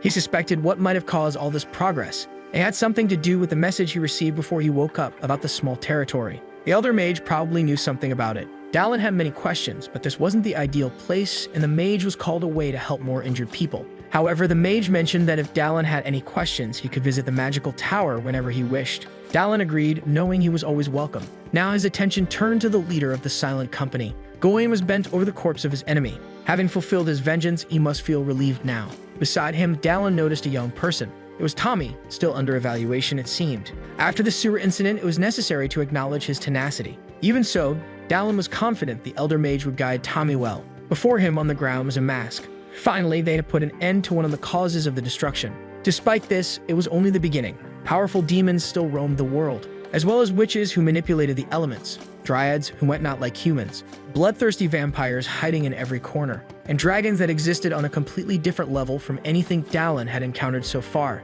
They would have to wait for his development, because he would defeat them one by one. With a letter in hand, Dallin continued walking as he read it. Because of his deeds, many commissions were seeking him out now. Even important figures were frequenting the tavern hoping to catch a glimpse of him. It seemed like there were plenty of nuisances for him to deal with now. Finally, he arrived at the tavern, which was much more crowded than before. He hadn't expected to become this famous. Sitting at the bar, he ordered a drink. A stranger approached, asking if he was the famous hero of the place. The man kept talking, but Dallin had no idea who he was. The man complained that none of his requests had been answered and wanted to know if Dallin's fame had made him forget the city and its people. Leaning in closer, the man told the mercenary to stop playing games as he had spent a lot of money trying to find him. Dallin brushed the man's hand off his shoulder, telling him to just drink his alcohol. It wasn't a casual shove. The man's hand felt strange. As Dallin drank, the stranger continued to complain that something was wrong with his arm. Enraged, the man wanted revenge for what had happened and declared he would make Dallin unable to even crawl. The man lunged forward with his saber, aiming to stab the hero. A few arrows struck his arm, and more arrows hit his legs. A woman's voice warned him that he shouldn't be swinging his weapon around in the shop. Bad customers weren't welcome and could leave immediately. She clearly wasn't joking about that. As the man stumbled out, she said Dallin was late and they needed to leave soon. That woman was definitely frightening when she wanted to be. Dallin mentioned that she was busy scaring off troublesome customers, but she said that was nothing. It was thanks to Dallin that the tavern's profits had increased significantly. It was time to talk about mission requests as a whole stack had arrived in the last week. Looking at the pile, Dallin asked if she could narrow them down to the most likely ones. The woman asked if he had any specific preferences. Dallin requested missions that offered stamina-boosting potions or spells for enhanced vision or rituals that could grant those abilities. Given his immense strength, it posed a problem. His stamina was the only thing holding him back, and he didn't want to experience that pain again. The woman mentioned a mission that could be suitable, but she didn't recommend it. The mission was requested by an apprentice knight of the Order of the Sacred Knights. The request was to slay a demon hiding in a labyrinth and retrieve the sacred sword it had stolen. Intrigued by the description, Dallin said he would take the mission. The woman couldn't believe he actually wanted to do it. Thanks to this opportunity, he'd be able to explore the labyrinth, so he asked her to contact them. Outside, the scene wasn't what he had expected. But a woman in armor was dealing with some men, challenging one of them to a duel. To ensure everything followed the rules, she asked if there was a notary among them. The situation was so bizarre that Dallin couldn't tell if it was real or not. Several carriages were entering the city. Dallin introduced himself as a gold-ranked mercenary. The medallion had been given to him by Gawain as a reward for helping them. As a gold-ranked mercenary, he only needed to pay 8 coins. He paid the fee, happy that his status had improved. With the gates open, he entered. Finally, he had arrived at his destination, the land of adventures, the Silver Territory. Looking at the city, he sensed there was something more to it. This was where the entrance to the labyrinth was, where he could obtain a stone of desire. An elderly man approached him and called out. He asked if Dallin had come to the city because of the labyrinth. Dallin confirmed, and the old man reminisced about his own adventures. It was a good city to live in, the old man said, mentioning that his whole family had stayed there. But Dallin wasn't in the mood for conversation. The old man's last words were to wish good luck to the warrior who had caught the attention of the gods, and Dallin turned around. But there was no one there anymore. That was an NPC Dallin had never encountered before. Perhaps it was the one with many faces. Dallin was certain it was, and he was sure he'd see him again. His contractor was Lucia Castichild, a woman with strong convictions and beliefs. Even though she was violent toward demons, she was merciful and kind to people. It was this woman who was now in a heated argument before him. She ordered the man to take back what he said, or she'd crush his skull. All the man had said was that Barrett lost the sword in the labyrinth, which prevented them from completing the mission. In defense of Barrett, Lucia said he was a knight known for his swordsmanship and, unlike them, fought until the end. But the man retorted that the sword does not recognize bastards. Lucia could no longer contain her rage. She drove her sword into the ground and challenged the man to a duel, only needing a notary to officiate it. The mercenary she was facing was enraged and said she must have a death wish. Those watching the scene said it would be entertaining, and some even started placing bets. People were divided between supporting the mercenary and the sacred knight. Dallin brought his hands to his head, thinking the crowd had gone mad. Lucia didn't want spectators, she wanted a notary.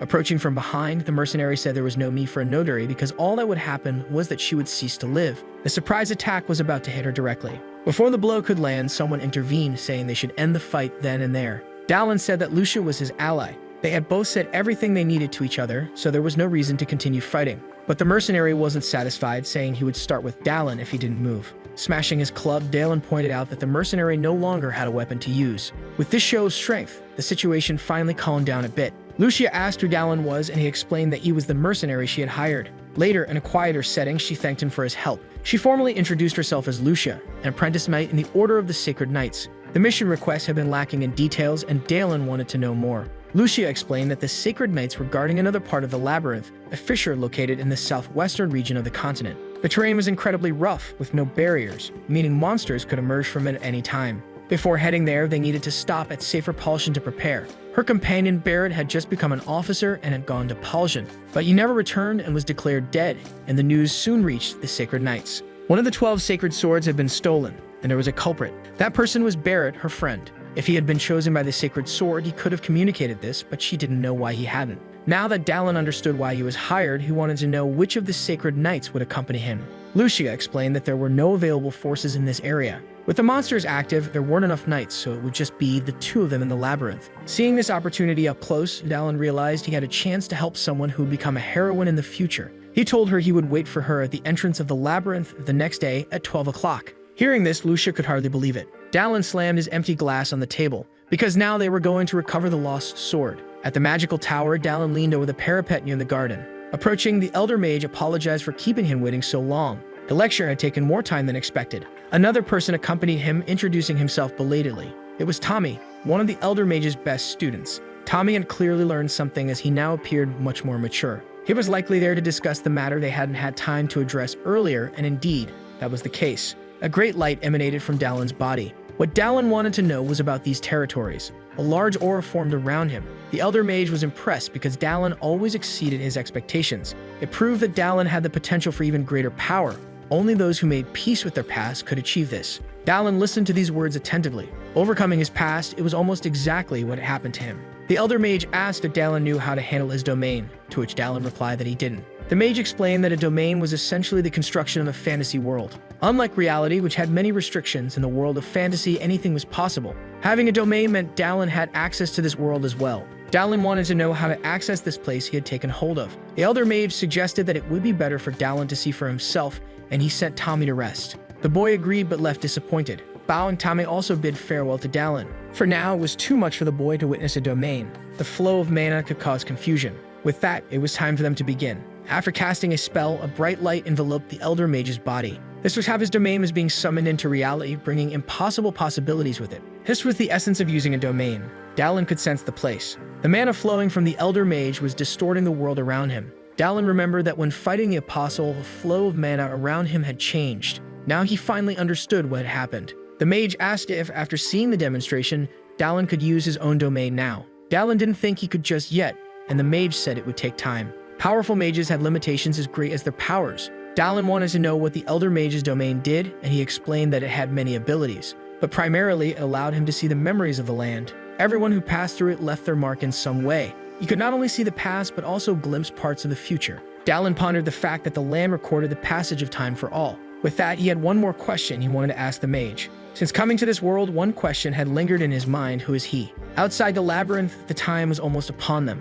On the first floor, Dalin was already with his contractor. He asked Lucia if she was nervous, and she admitted that she was a little. This was the past of someone who would one day be called the Demon Slayer. Even Dalin was curious about how someone so young would one day become a sacred knight. Near them, Dalin overheard a conversation about the source of some information. It was the mercenary he had encountered before. The mercenary was claiming that he had seen it with his own eyes and had no reason to lie. The sacred knight had mortally wounded the demon. A low-ranked demon wounded was good bait for adventurers. Those who slay monsters in labyrinths are greatly rewarded. But this way of thinking was flawed because the demon wielding the sacred sword would only grow stronger. So the demon would hide the sword and accumulate power over the years. With the demon vulnerable, they could now do whatever they wanted with it. As the doors began to open, Dalin told Lucia to prepare, but she had expected a portal to appear. Instead, a large light formed beneath them on the ground. The labyrinth was below them, and the doors opened in the floor. Lucia hadn't anticipated that small detail. They fell through the portal, with Lucia terrified by the drop. They descended into a valley-like formation.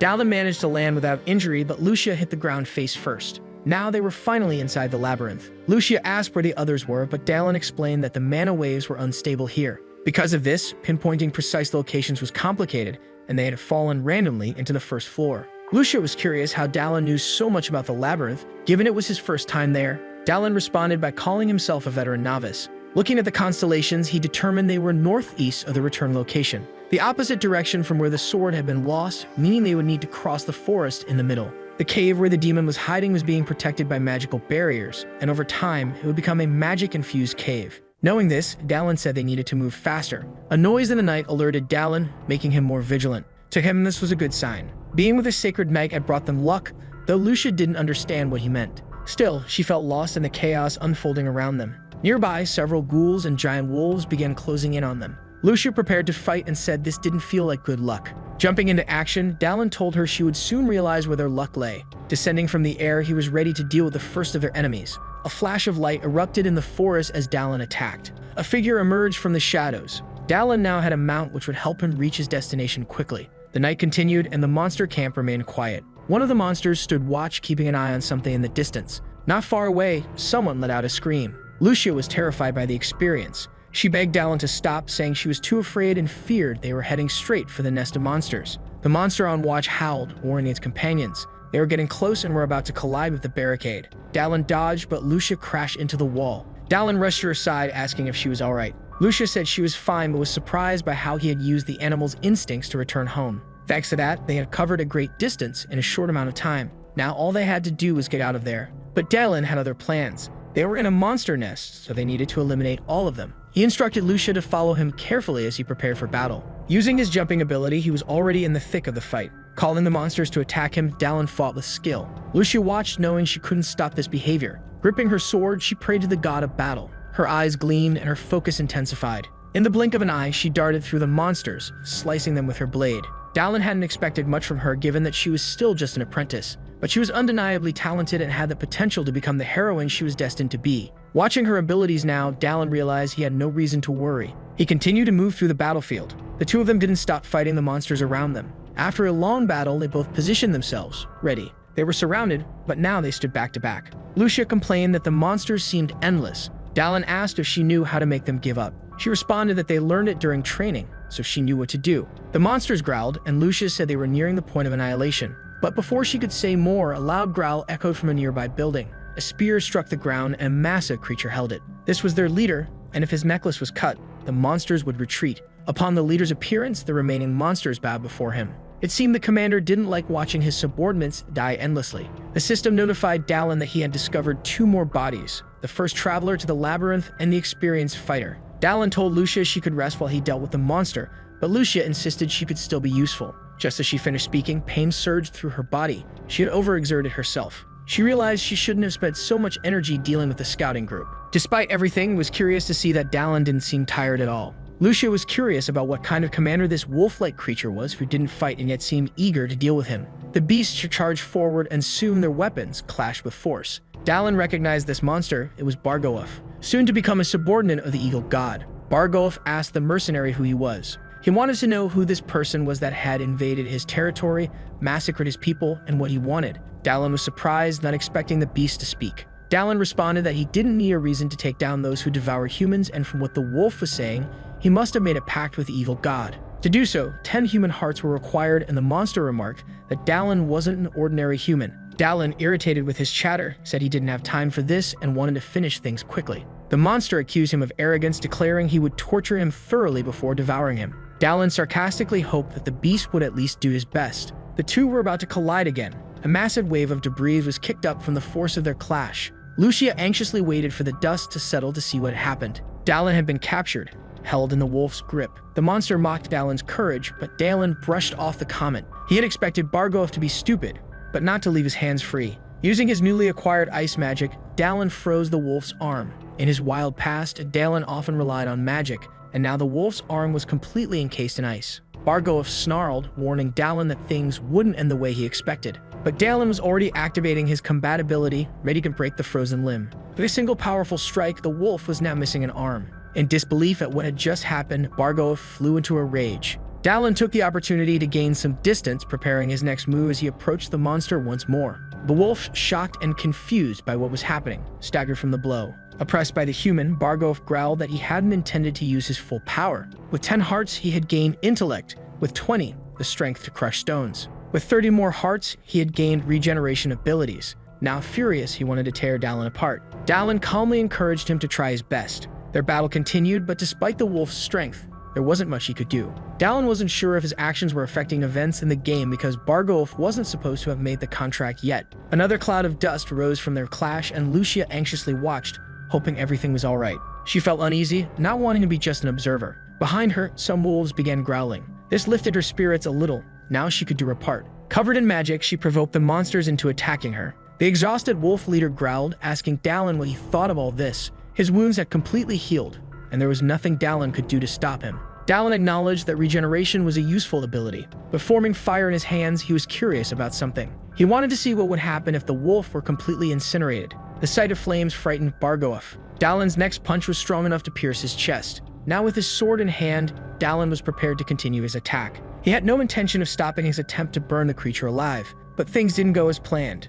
The sword didn't cut as Dallin had hoped, and the wolf offered him a deal. Bargoaf claimed he had a chest in his cabin filled with the relics of humans he had killed. If Dallin spared his life, he would give it all to him. Dallin thanked him for the information, and the wolf believed he would be spared. Slowly, Dallin dropped his sword, but just as quickly, Dallin decapitated the wolf, ignoring the offer. Even though Bargoaf had gained power from the evil god, the things he spewed were revolting. With the final battle over, Dallin turned to Lucia. He had thought she would be exhausted, but she had managed to deal with the remaining monsters. He praised the Sacred Knight for her efforts, and she returned the compliment to the mercenary. Now it was time to continue, but Lucia seemed startled by Dallin's blood-soaked appearance. Seeing her reaction, Dallin asked what was wrong. For a brief moment, she had thought he was a monster. Elsewhere, the demon sensed that another pawn had lost its life. After the cultist, the wolf had been next. The demon couldn't believe they had both lost to humans. The dwarf who sways the future was watching. Anaxagus, the demon, desired nothing less than to overthrow the god from his throne and usurp it. In the hall where he stood, surrounded by bodies, more people arrived.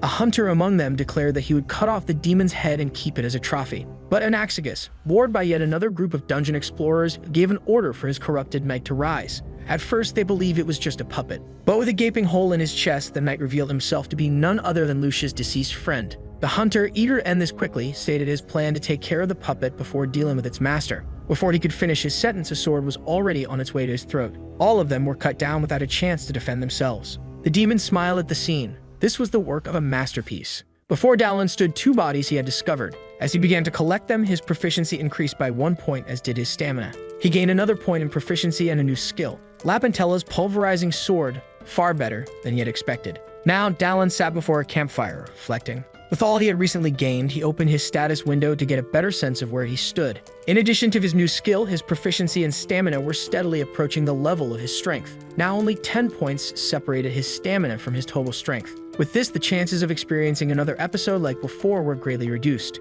Beyond that, the best acquisition so far had been the pulverizing sword skill. It had come from the last body he collected. Thinking about the combination of his dragon blood abilities with the pulverizing sword, he couldn't wait to use both in combat. Skill and experience.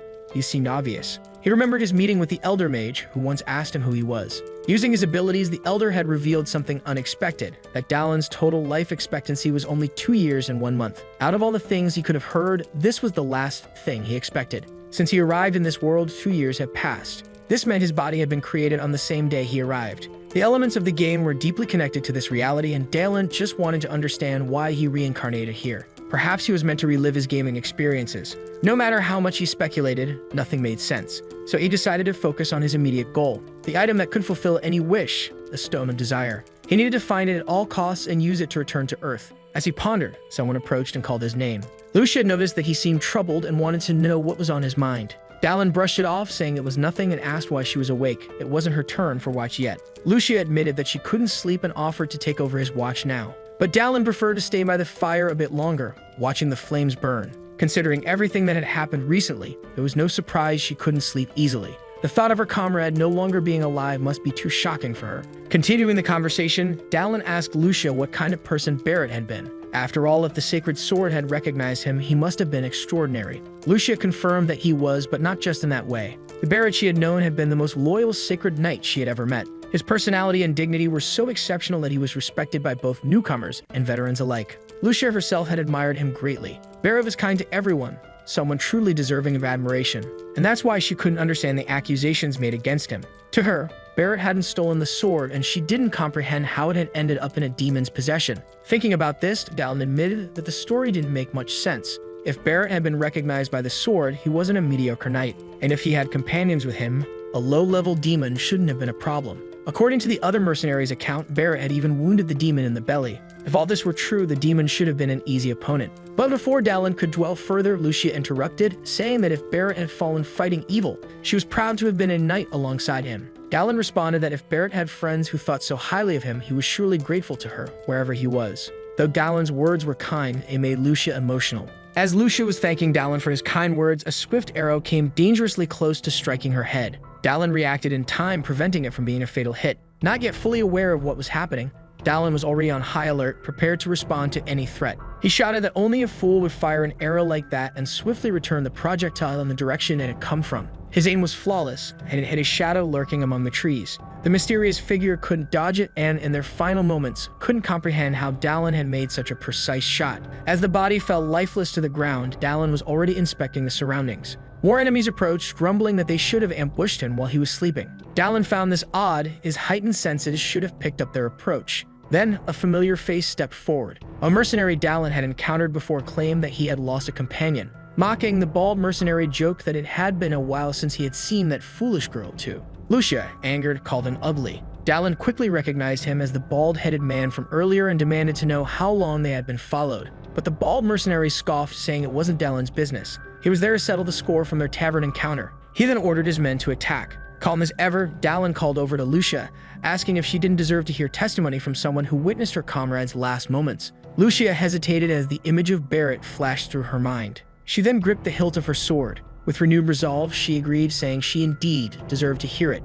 Now it was time for the two of them to show what happened to minor characters in a story filled with dismemberment. Dallin charged toward the first group of attackers. The fools shouted loudly for him to die, believing in the power of their positivity. Their swords clashed violently. Dallin and one of the fools exchanged a series of blows. After toying with him for a while, Dallin taunted that the fool was slower than the senile old man. The fool, on the other hand, couldn't understand how his opponent was so fast. While he pondered this, his head was slammed into the ground, cracking it beneath the impact. Dallin pressed the fool's head even harder into the dirt to make sure he wouldn't be getting back up. Nearby, another one of the fools stood paralyzed with fear, having witnessed the scene. Dallin slowly approached him like a villain from a horror movie, and the man stammered, begging him not to come any closer. But a sharp scream pierced the night air. He was now learning firsthand whether God existed. Meanwhile, Lucia took a deep breath to focus. A bright light enveloped her sword, and she invited the rest of the minor characters to attack her. One took the bait, arrogantly declaring that it didn't matter if she was a sacred knight. Bones were still bones, and his sword was brutal. But Lucia easily dodged, now airborne, mocking the chunk of metal the man called a sword.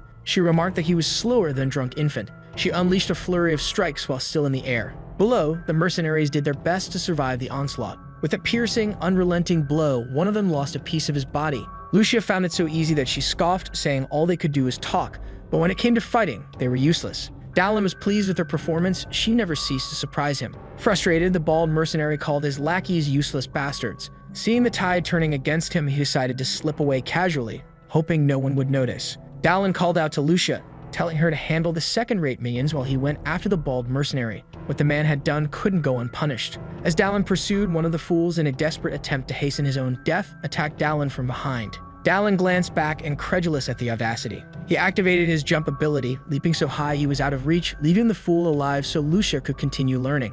Not far ahead, the bald mercenary fled, doing his best to escape the two monsters pursuing him. His panic was evident, with thick veins bulging from his shiny bald head. He believed he would one day get his revenge, but Dallin was already closing in. Suddenly, a loud crash echoed as Dallin landed right on top of him. Dallin called him pathetic for abandoning his companions. As Dallin pinned him down, a voice unexpectedly called out, surprising Dallin. There was another hidden figure among them. This mysterious figure asked Dallin to spare the rest of the fools from further slaughter. Dallin remained steadfast, uninterested in stopping the fight just because the mysterious figure had asked. He was motivated to teach anyone who pulled such stunts a harsh lesson. However, the bearded man remarked that Dallin seemed to be carrying a large chest, hinting that he couldn't let such an opportunity pass by without doing something. It was a tricky situation because Dallin had wanted to leave the chest with Sienna, fearing he might break it if he forced it open. But the bearded man, clearly clever, tried to buy his way out, offering a totem that canceled noise within a certain radius. Now things made sense. This was why Dallin hadn't detected their approach. Intrigued, Dallin asked to test the object first. The bearded man agreed, but said Dallin would have to come closer to do so. The man's malicious grin revealed his true intentions. It was the perfect opportunity to ambush Dallin at close range, ready to let his square-shaped weapon sing a happy tune. Dallin, however, didn't take kindly to being deceived. The bearded man taunted that not even Dallin could dodge a bullet, but by the time he finished speaking, Dallin was practically upon him. It was only in those last moments that the bearded man realized the foolishness of his actions. Dallin struck him, not just with force, but with the rage of having been played for a fool. Unable to breathe, the bearded man writhed in agony, and Dallin demanded to know where they had come from. He took the man's identification, confirming they were mercenaries carrying a golden plaque from Boris. But Dallin hadn't forgotten about the bald mercenary. He wanted to know how long they intended to keep running. Realizing time was running out, Dallin got straight to the point. He approached the bald man and demanded to know who had stabbed the sacred knight in the back. The bald mercenary was shocked. He had no idea how Dallin knew about that. But Dallin explained that a sacred knight like Barrett wouldn't have fallen so easily, and it was up to the bald man to decide whether to tell the truth or die slowly. Reluctantly, the bald man confessed it was he who had attacked Barrett. He believed that by doing so, he would be able to claim the sacred sword and collect a reward from the demon, as both were already badly wounded. Lucia had arrived just in time to hear the confession, finally understanding what had happened. Her friend had died because of this cowardly bald man. The bald mercenary tried to justify his actions, admitting he was wrong. But apologies wouldn't change what was about to happen. With a simple movement of her sword, Lucia dismembered the mercenary's body, turning him into pieces. Looking at the bald man, she declared that was just the first and she wouldn't show him mercy. The bald mercenary, now crawling on the ground, obliterated and covered in massive wounds, regretted his cowardice. Lucia sighed in relief, saying that thanks to the demon letting the bald man escape alive, she was able to complete her vengeance. It was time for him to pay with his life. Facing death, the bald mercenary pleaded, saying he would do anything if she spared him. Lucia hesitated for a moment, confusion clouding her mind. But in the end, she struck him down. Mercy was for chickens, and she was a sacred knight. A yellowish glow emanated from her blade. Soon that glow enveloped the bald man's body as his screams echoed through the forest. Dallin hadn't expected to see those flames in a place like this. They were white flames divine in origin, known as demon-slaying flames. As they burned, they regenerated the nervous system of the victim, forcing them to feel the pain until their life was fully extinguished. Now only the ashes of the once petulant bald man remained before her. Dallin asked Lucia if she was alright, knowing the emotional toll this moment carried. She claimed there was nothing to worry about. He congratulated her on her deeds, hoping she would overcome this and live without regrets. Still immersed in her emotions, she thanked him. It was, after all, thanks to Dallin that she was able to preserve the honor of her friend. But Dallin corrected her, saying it wasn't him, it was her. She had never doubted Barrett and his character. Hearing this, she thanked him once again. Impressed with Dallin's performance, she suggested renegotiating the reward for the mission, and Dallin remarked that money is never too much. This broke the tension, and she smiled widely. Now she was eager to keep moving, as she didn't think she'd be able to sleep yet. As they traveled, Dallin collected another body, gaining 1 point of mana. He acquired more abilities, and by consuming an herb, he gained another point of stamina. 1 more body gave him an additional sense point. Their preparations were now complete. They stood before a cave, and it seemed this might be their final destination. Lucia remarked that something about the entrance felt off. Dallin remarked that a demon's lair would always be strange no matter what, and warned Lucia that there were likely hidden enemies around. Leading the way, he asked her to follow him closely. Stalactites hung densely from the ceiling of the cave. As they moved forward, something caught Lucia's attention. The path had seemingly come to an end, with a massive stone wall blocking their way. Dallin placed his hand on the wall, suspecting it could be opened with some kind of spell. Immediately sensing something, he warned Lucia to brace herself for what was coming.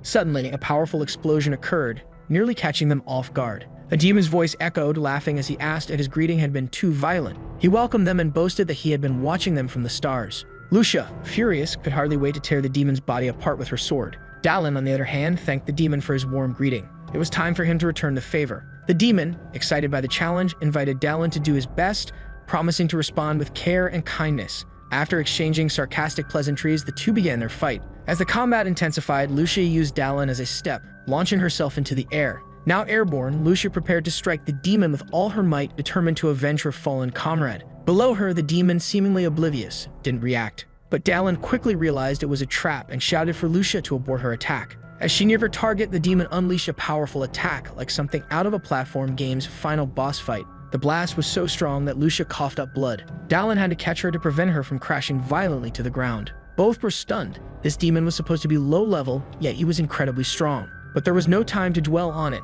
As the battle raged on, Dallin realized what had happened. The demon was absorbing power from the sacred sword hidden within the dungeon. Given the circumstances, Dallin knew he had to go all out. Using the domain, a power that made the impossible possible, Dallin began to shift the tides. The demon's confidence faltered as he felt an immense pressure building. Before him stood no ordinary human, and in disbelief, the demon asked if Dallin had truly mastered the territory. Confident, Dallin confirmed that he had. He warned the demon to prepare for the biggest beating he had ever witnessed. The demon, despite being washed, had not anticipated that Dallin could wield such power. But he insisted that no matter Dallin's efforts, he would not be defeated. Dallin stood his ground, waiting for the demon's attack. When it came, Dallin confidently countered, destroying the demon's assault with ease. Seizing the opportunity, he charged at the demon, whose disbelief deepened as he watched events spiral out of control. The mercenary was ready to end things without hesitation. Panicking, the demon's fear grew. He knew that he was in real danger of dying a painful death. To defend himself, the demon summoned a magical barrier, boasting that Dallin wouldn't even be able to scratch him. Enraged, Dallin retorted that the demon talked too much and did too little. With a powerful strike, Dallin shattered the demon's defense. Though the blow wasn't fatal, the demon lost several of his horns. But that wasn't enough for Dallin. He continued to apply pressure. The demon, now filled with rage, attempted to counterattack. Despite his strength, he couldn't land a hit on the persistent human. Using his abilities was taking a toll on Dallin's body, but his enhanced stamina was paying off. Without it, his body would have already been in pieces. Before him, the demon whined in agony, one of his arms severely injured. The demon moaned, realizing his malicious body wasn't regenerating from the blows. Despite his injured state, the demon still couldn't believe Dallin, a human who had just entered the labyrinth, could wield territory. Out of desperation, the demon called for his corrupted knight to defend him. A mournful figure stepped between Dallin and the demon. The knight, with a gaping hole in his chest, prepared to engage Dallin. Though just a body, the knight was skilled enough to block Dallin's attack. This was a setback for Dallin's plans. He hadn't anticipated another enemy. Finally, Dallin noticed something strange about the knight's body. It became clear that this was no ordinary foe.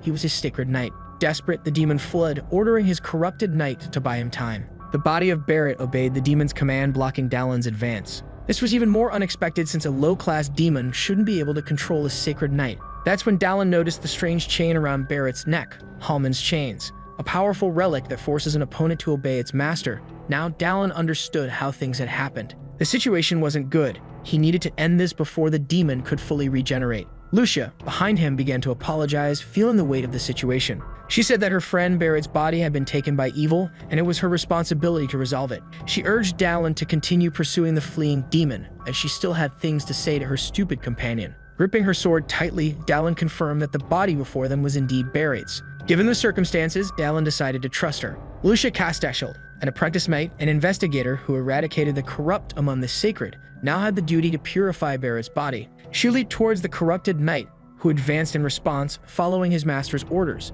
Their swords clashed, and the fight between them was fierce. Meanwhile, the demon, who had managed to regenerate slightly, felt elated. Dallin caught up with him and asked if the demon had absorbed more power from the sacred sword. The demon, with a wicked grin, confirmed it, adding that things would be different from now on. Once again, the battle between Dallin and the demon began. But this time, it was harder, as the demon now wielded a new weapon. Dallin knew it was time to use his newly acquired ability. A red glow enveloped him as Dallin activated the pulverizing sword. The demon, now desperate, realized that not only could Dallin wield territory, but he also possessed incredibly dangerous skills. Furious, the demon asked how someone as mediocre as Dallin could do all of this. Desperate, he launched an attack, but his sword was completely shattered by Dallin's defense. Dallin's strike was too powerful for the demon, who was finally sliced apart. The blow had been devastating, and Dallin, surprised by his own strength, smiled. With the demon's defeat, 2 more bodies were discovered in the now silent dungeon. Meanwhile, the fight between Lucia and Barrett continued. They exchanged blows without stopping, but Lucia hesitated to do what needed to be done. Memories of the past flooded her mind. She remembered a wooden sword falling to the ground. Lucia had once told Barrett that he was too strong, which irritated her. Indeed, the future commander had extraordinary physical abilities, but Barrett, not seeing himself as a prodigy, asked her not to put so much pressure on him. Nevertheless, the compliments made him happy, though his change in posture frustrated her. Barrett remarked that Lucia had improved a lot since the last time they trained together. Lucia, proud, stood up, saying she had practiced a lot and would one day defeat him. With a calm smile, Barrett promised to face her whenever she wished. Now, however, they fought, but not in the way Lucia had wanted. She didn't want things to come to this. She didn't want to see the man she admired so much in this state. The confusion and the gravity of the situation were hard for her to bear. With skill, she managed to close the distance between them, pressuring Barrett with precise strikes. Lucia shouted at Barrett's body, saying she didn't want him to appear before her like this, especially not the last time they would meet. But Barrett's unresponsive body didn't react to her words. The clash of their swords lessened, and they distanced themselves once again. Now Barrett was just a body, devoid of reactions. Lucia was resolute that the right thing to do was to end his life there. Barrett prepared to attack again with no emotion whatsoever. He raised his sword to block her next strike. When their swords clashed once more, Lucia was precise, but she suffered a minor wound on her face. Barrett, too, was injured, and his wounds were more severe. Lucia, catching her breath, acknowledged that he was still talented, but this time he had lost. Barrett's body began to be engulfed in holy white flames. Soon, his entire body was consumed by the fire. Lucia, standing before him, was determined to end it all. But then something made her hesitate. As she looked at Barrett, she noticed something that stopped her from delivering the final blow. A look of emotion appeared on Barrett's face, and a brief word of gratitude escaped his lips. Lucia struggled to hold back her tears as she witnessed what was happening. She tightened her grip on her sword, determined to finish what they had begun. This was her final farewell to Barrett Struman, the Sacred Knight, a great and talented prodigy with impeccable conduct and exemplary ethics. Finally, Lucian delivered the strike that ended everything. Though wounded, a faint smile formed on his face. Prostrating herself, Lucia gave in to her emotions. This was not the ending she had wanted for her friend, who vanished like sacred ashes. Dallin remarked that the knight must have been happy, knowing that his last moments were spent in her company. Tears streamed down Lucia's face. Overcome with emotion, she cried like a child. The dusk lit the sky as Barrett fulfilled his purpose in life. In another scene, 2 men discussed how the demon had also perished, calling him useless, incapable of protecting the sword he had been given. One of them warned the other to be cautious in criticizing a demon, as the other was a traitor among the sacred knights. The man reprimanded the older one, reminding him they weren't in a place where they could raise suspicion. Indeed, there was no harm in being careful. As they left, one mentioned that the other was welcome to visit the cave at any time, as the demon had authorized it. Now it was time for them to plan their next move. Standing before a simple gravestone, Lucia lamented that Barrett would be missed. She added that he would be remembered as a sacred knight who fell while performing his duty. With the mission completed, it was time to discuss payment, and Lucia asked Dallin if he had any amount in mind. Dallin indeed had something in mind, something that only the sacred knights could provide him. At the Order's headquarters in Palshan, they were received by the knights. A man greeted them, saying that their efforts in coming this far were appreciated and recognized. He introduced himself as Albus, administrative officer of the Order. The mercenary introduced himself, and Lucia mentioned that it had been a while since they had been formally presented. Although their achievement warranted recognition from the captain himself, he wouldn't be available to meet them personally, and he hoped they would understand. Their reward would be 30 gold coins and a recommendation for a sacred tattoo. This was a unique ability granted by the god of war to the Order of Sacred Knights, allowing for the efficient use of divine power. The tattoo was primarily used to enhance physical and magical power, though it wasn't limited to just that. Now Dallin would need to go to the Fissure, a place teeming with dormant divine power. Only the captain and vice captain could perform the ritual, so they would need to meet with one of them. Dallin was already planning to visit that location, so he would be seeing them soon. But Albus added that there was something else he wished for them to accept. It was a corrupted relic, the Chain of Hallman, which had been lost for 400 years. In its current state, they couldn't use it, but Albus thought Dallin might make better use of it. Dallin's eyes lit up with joy at hearing this, but he knew there was more, and he urged Albus not to beat around the bush. Indeed, Albus had something to ask of the mercenary. Lucia felt embarrassed by the blunt way Dallin spoke. Turning to the officer, she said that this mercenary wasn't someone who could be bought with compliments and gifts.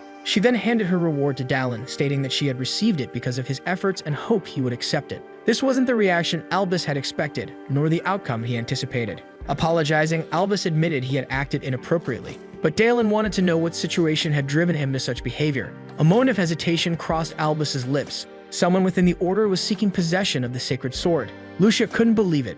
Barrett had already died because of it, and she refused to accept that someone else wanted the sword. Even Albus found it hard to believe. He had received a letter a few days ago instructing that if the sword was recovered, it should be sent to the Order's headquarters. But upon inspecting the letter, he found the hidden message within it. Lucia didn't understand, but Dallin quickly realized that there was a traitor inside the Order. Without hesitation, he agreed to help them, and Albus thanked him for his support. Albus offered to make another recommendation for a sacred tattoo and to provide more coins, but Dallin refused. He didn't need riches now. He had already received his reward, he said, holding the relic in his hand. Elsewhere, they spoke of ensuring that the message would soon be delivered. A look of surprise crossed the woman's face as she said she had heard rumors that Dallin had left the labyrinth and would only return in a few days. Before she could finish, she heard the sound of footsteps. She turned around to see who had arrived. It was Dallin, and he remarked that if she kept shouting like that, her ears might just fall off her head. Apologizing, she admitted that she hadn't expected him back so soon. Even the man present was happy, barely believing it was him.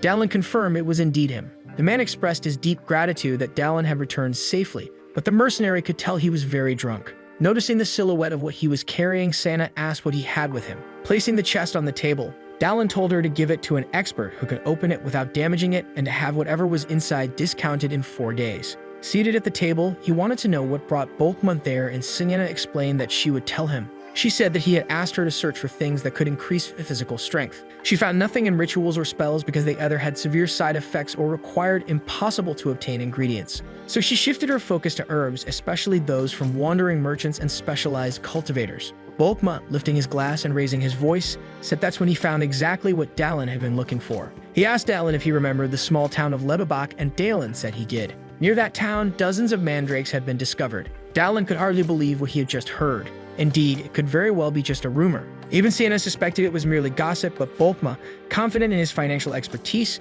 claimed that when it came to money, he knew more than both of them. If the rumor were true, it had probably been downplayed. There were likely more mandrakes than people realized. This legendary herb not only boosts magic, but also stamina. However, it could scream so loudly that it might cause a human heart to explode. Meanwhile, the Action Witch had already started executing her plans. Lebebach was located in the southwestern part of the continent, in the same direction as the Fissure, where the Sacred Knights were stationed. Dallin asked if Bulkma was heading there to make money, and indeed, that was the plan. If that was the case, Dallin decided to join him, which delighted Bulkma even more. But then Bulkma paused, remembering something before raising a toast. He realized he hadn't understood that Dallin meant to actually accompany him on the journey. He couldn't believe it. So Dallin repeated that Bulkma had said he was heading to that town and Dallin would be going with him.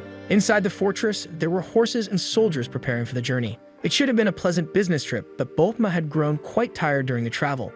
As Bulkma tried to recover, someone greeted him with a good morning. It was Dallin who, noticing his friend's weary expression, asked if something was wrong. Perhaps it was just a hangover, and not knowing who the woman beside him was, Dallin asked about her. Lucia introduced herself as a sacred knight. Since they were heading in the same direction, Dallin had decided to bring her along on the journey. Bulkma felt honored to meet a sacred knight. He started to flatter both of them, which left them feeling a bit embarrassed, and Dallin asked when they would be departing. Bulkma said they would leave early in the afternoon, so Dallin said he would return before then. As they left, Bulkma asked where they were headed, and Dallin replied that he had killed a demon and was going to collect his reward. The essence of demons could guarantee a significant reward for those who could obtain it, and that was the place where they would retrieve it. The management office of the labyrinth held the key to their reward. But there was a far more important reason for their visit. They wanted to speak with one of the transcendentals of the Diamond Palace. Evan invited Dallin to sit in his office, offering something to drink. Before long, a warm beverage was served. Defeating a demon on his first visit to the labyrinth was impressive,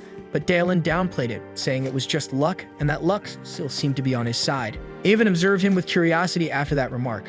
Not only once but twice, Dallin had encountered the Transcendentals. Earlier, he hadn't recognized Evan, as he appeared quite different from what was expected in the game. The Man of 1,000 Faces, Leverin Hakim, was essentially a one-man army. Dallin knew he needed to gain his favor and turn him into an ally. Avon mentioned that Dallin was being watched by the gods, and there was only one way to achieve that. Dallin began to mention how apostles and demons, all of them, spoke about their gods. Perhaps the gods had some kind of disorder that made them enjoy spying on humanity. Before he could finish the sentence, the energy in the room shifted completely. Even the tea in his cup almost spilled over. The man before him said sternly, "That tone I just heard borders on blasphemy." Trying to explain himself, Dallin replied, "I'm not exactly a man of faith." The man continued, "I don't know. Perhaps you have no faith at all. And sure, you aren't from this region." It was as if the man knew everything about Dallin, leaving him unsure of how to respond. Looking at him, the man asked, "What's so funny?" Dallin answered, "I've never been past the frozen mountains." Maybe your watcher of 100 eyes and storyteller of 1,000 years forgot to mention that. For some reason, this made the man smile. He hadn't expected Dallin to know about the prophet, and he admitted, "Contrary to what I thought, you're a fascinating man." He added, "Talking to you feels like speaking with my friends, the ones people call transcendentals." It seemed Dallin had survived the worst and now had the man's full attention. Cutting to the point, he asked Dallin, "Do you have the essence of the demon you defeated? If so, I'd like to take a look." The carriages moved through the forest. Inside one of them sat Dallin and Lucia. On Dallin's lap was a bag full of gold coins. He hadn't expected such a significant reward, especially with what Sienna had managed to obtain as well. With this, he could now afford high-quality equipment and even more relics. At the window, a young boy brought a message from Bulkma, asking how Dallin's trip was going. Dallin replied that everything was fine in his carriage. Noticing the boy, he asked, "Are you new here?" The question stirred memories of his earlier days. Curious, Dallin asked the boy's name and found out he was called Perrin. It was his third mission, and he still hadn't received his mercenary registration. Encouraging him, Dallin said the registration would come soon if he kept working hard. The boy's face lit up with excitement, and Lucia, surprised by Dallin's kindness, commented, "I didn't expect that from you." Confused, Dallin asked, "What do you mean?" "I didn't think you'd be kind to a child so easily," she said. "I thought you were just a mission-obsessed mercenary, always chasing money." Dallin chuckled, admitting that the boy reminded him of his younger self. As they continued their conversation, a voice suddenly shouted, "We're under attack." A massive horde of orcs charged toward them. Quickly disembarking, Lucia sighed, wishing for a peaceful journey, while Dallin asked, "Where's Bulkma?" Scanning the area, Dallin's system alerted him to the presence of a young mercenary's body and another who wielded lightning. In the middle of the orcs, one of them seemed to be the leader. Excited, Dallin declared he would lead the charge and called for those willing to follow. As he advanced, the orcs were dismembered mercilessly in his path. However, the snow caused Dallin to slip slightly. Reflecting on how hard he had been pushing himself lately, he wondered if fatigue was finally catching up with him. As he tried to regain his footing, an orc prepared to strike him with its club. Against all odds, the young boy Perrin intervened, saving him just in time. "Are you alright?" Perrin asked, as Dallin thought to himself, "This kid's really good." Passing by him, Dallin thanked the boy and assured him, "I'm fine." Now he needed to remain vigilant. Feeling weary, Dallin decided to finish the fight quickly. With one swift throw of his axe, he split the orc leader's head in two. In a hurry, he moved to claim the green-skinned corpse of that disgusting beast. As the battle ended, orc bodies littered the snowy ground. Perrin, full of admiration, said, "Lucia, you're amazing.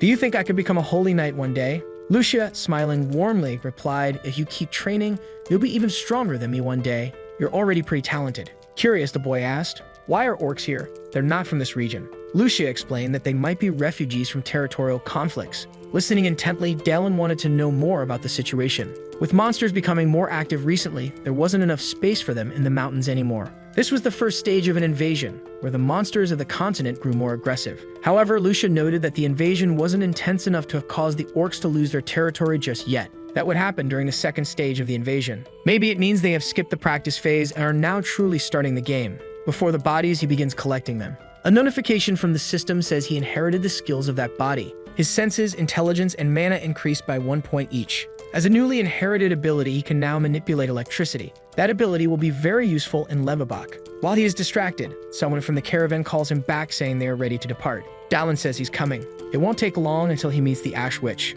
There are many people in the city, probably because the rumor of the mandrakes has spread. He asks where the mercenary is going, and the latter responds that he will stay there for a few more days. Since he will be leaving soon, he bids them farewell, as he can't waste time selling his things. Lucia asks why they joined the caravan of merchants. He asks if Lucia knows anything about witches, but she only read about them in her previous lessons. They have the power of an archmage by birth and were persecuted due to their immense power. As a result, there are very few left, and they are generally hostile towards ordinary humans. Indeed, that is true, and one of them is in this city, one who hates humanity more than the other witches, and he is here to eliminate this witch. Lucia wants to know if this witch is related to the growth of mandrakes. Even though they are medicinal herbs, once harvested, they begin to scream, which could end up killing someone. If hundreds of them were harvested at once, a great tragedy could befall the city. If that's the case, they should hurry, but Dalen asks her to calm down. After all, he has a plan. A small mouse scurries along the city floor. That place they are in doesn't have good energy, and Lucia, being a sacred knight,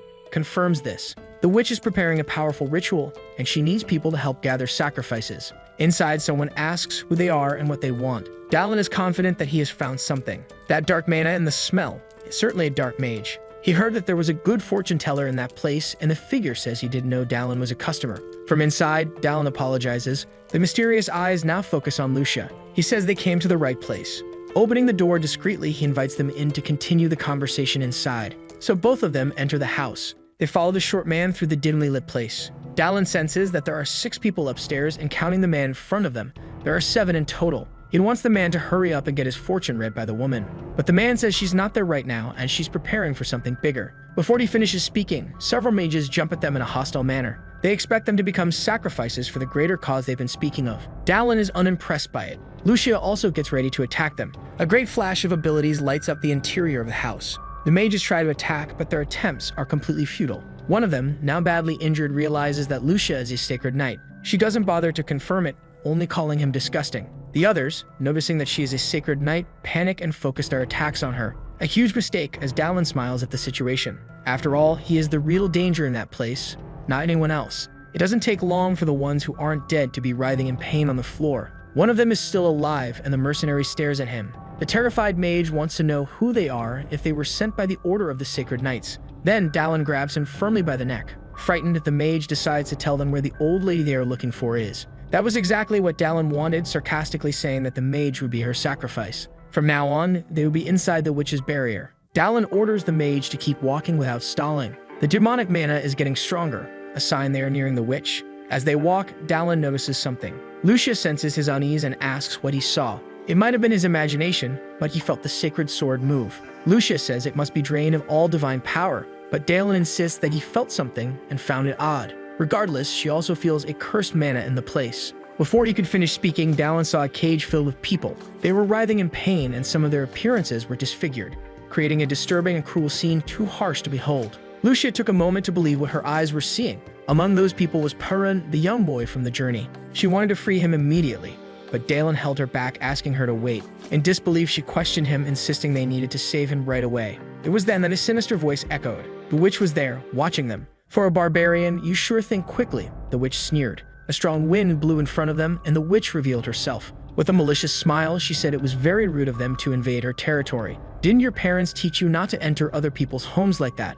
she mocked. Lucia, enraged, demanded to know how the witch had the courage to commit such atrocities. However, the witch only took notice of the fact that a holy knight was present, something quite unusual. The mage, now cowering in fear, knew he should not have brought them there and began pleading for mercy, claiming he was threatened. The witch had no patience for his excuses. She reminded him that she had asked for sacrifices, and if he failed, disobedient children deserved death. Before he could finish explaining, his face began to change, contorting in pain. Before the witch could act against Dallin and Lucia, Dallin's axe had already struck her in the face. He was tired of all the pointless chatter and knew that was just a fake body. He demanded the real witch show herself. She stood up, smiling, impressed by Dallin's quick thinking, and said he was smarter than he looked. "This is going to be fun," she stated with a wicked look, asking if they wanted to play with an innocent old grandma. With a gesture, she summoned giant wolves to entertain Lucia. Concerned, Dallin asked Lucia if she could handle it, and she affirmed she could, although she was clearly nervous. They moved into combat. Dallin, using his jump ability, leaped ahead, cutting the path to approach the witch.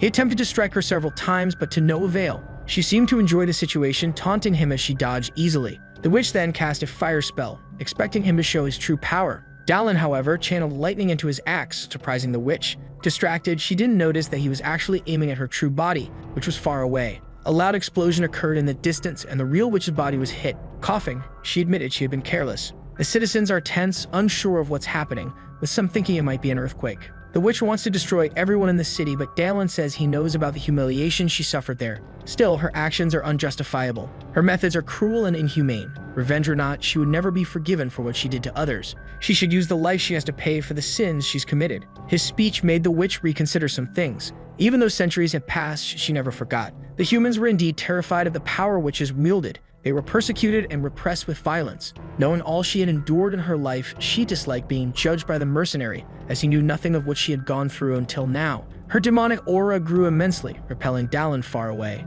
It was then that he noticed something. The witch opened several portals and said she would burn him until only bones remained. As lightning bolts approached, he did his best to defend himself. Dallin struggled to concentrate his remaining strength. With one strike of his sword, he deflected the lightning. A massive flash surged across the horizon. In the clearing of the battle, a huge mark was etched into the ground. Dallin tried to catch his breath while looking for the witch, unsure of where she was or if she had fled the scene. Finally, he identified someone coughing heavily. The fight had been easy. Despite her receiving power from a dark god, perhaps she hadn't fully adapted to it yet. Brandishing his sword again, he was determined to end it all now. Without hesitation, he rushed toward the witch with speed, but she wasn't the least bit surprised by the imminent attack. Before he could reach her, she raised one of her hands. Besides irritating her deeply, he was making her use things she had kept in reserve. Dallin didn't understand what she meant by things. Looking around, he noticed the mandrakes, and it seemed they were starting to awaken. Slowly, it began to rise from the ground.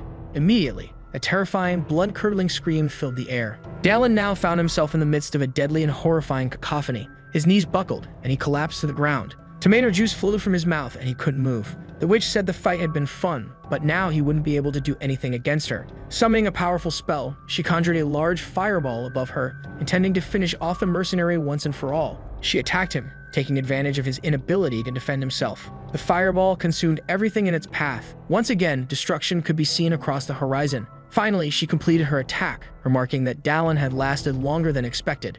She couldn't even remember the last time she had to exert so much effort to defeat a human. As she admired the devastation caused by her spell, she was pleased with how much she had enjoyed herself. Now all that was left was for her to return to the city. But someone asked her where she thought she was going. A different blade appeared. The witch couldn't believe what she saw and demanded to know how it was possible. The mercenary was wielding the sacred sword. Earlier, he hadn't been wrong about the sword. When the witch used her mana, he felt it resonate again. The sacred sword had trembled gently. Even so, the witch was in disbelief that this had happened. The sword could only be wielded by those chosen by the god of war, and it seemed Dallin had been unexpectedly chosen. Dallin taunted her, saying that even the god of war wanted her gone. Referring to the sword, he quipped that it should have vibrated more as he would have used it from the start. Now with the sword in hand, he challenged the witch to attack him again, promising that this time he would finish her properly. However, the witch refused to accept the taunt, declaring that losing to him was absurd. Even with the sacred sword, defeating her was impossible. Dallin glanced around and noticed green ashes accumulating. They were so hot that it seemed if they touched his skin,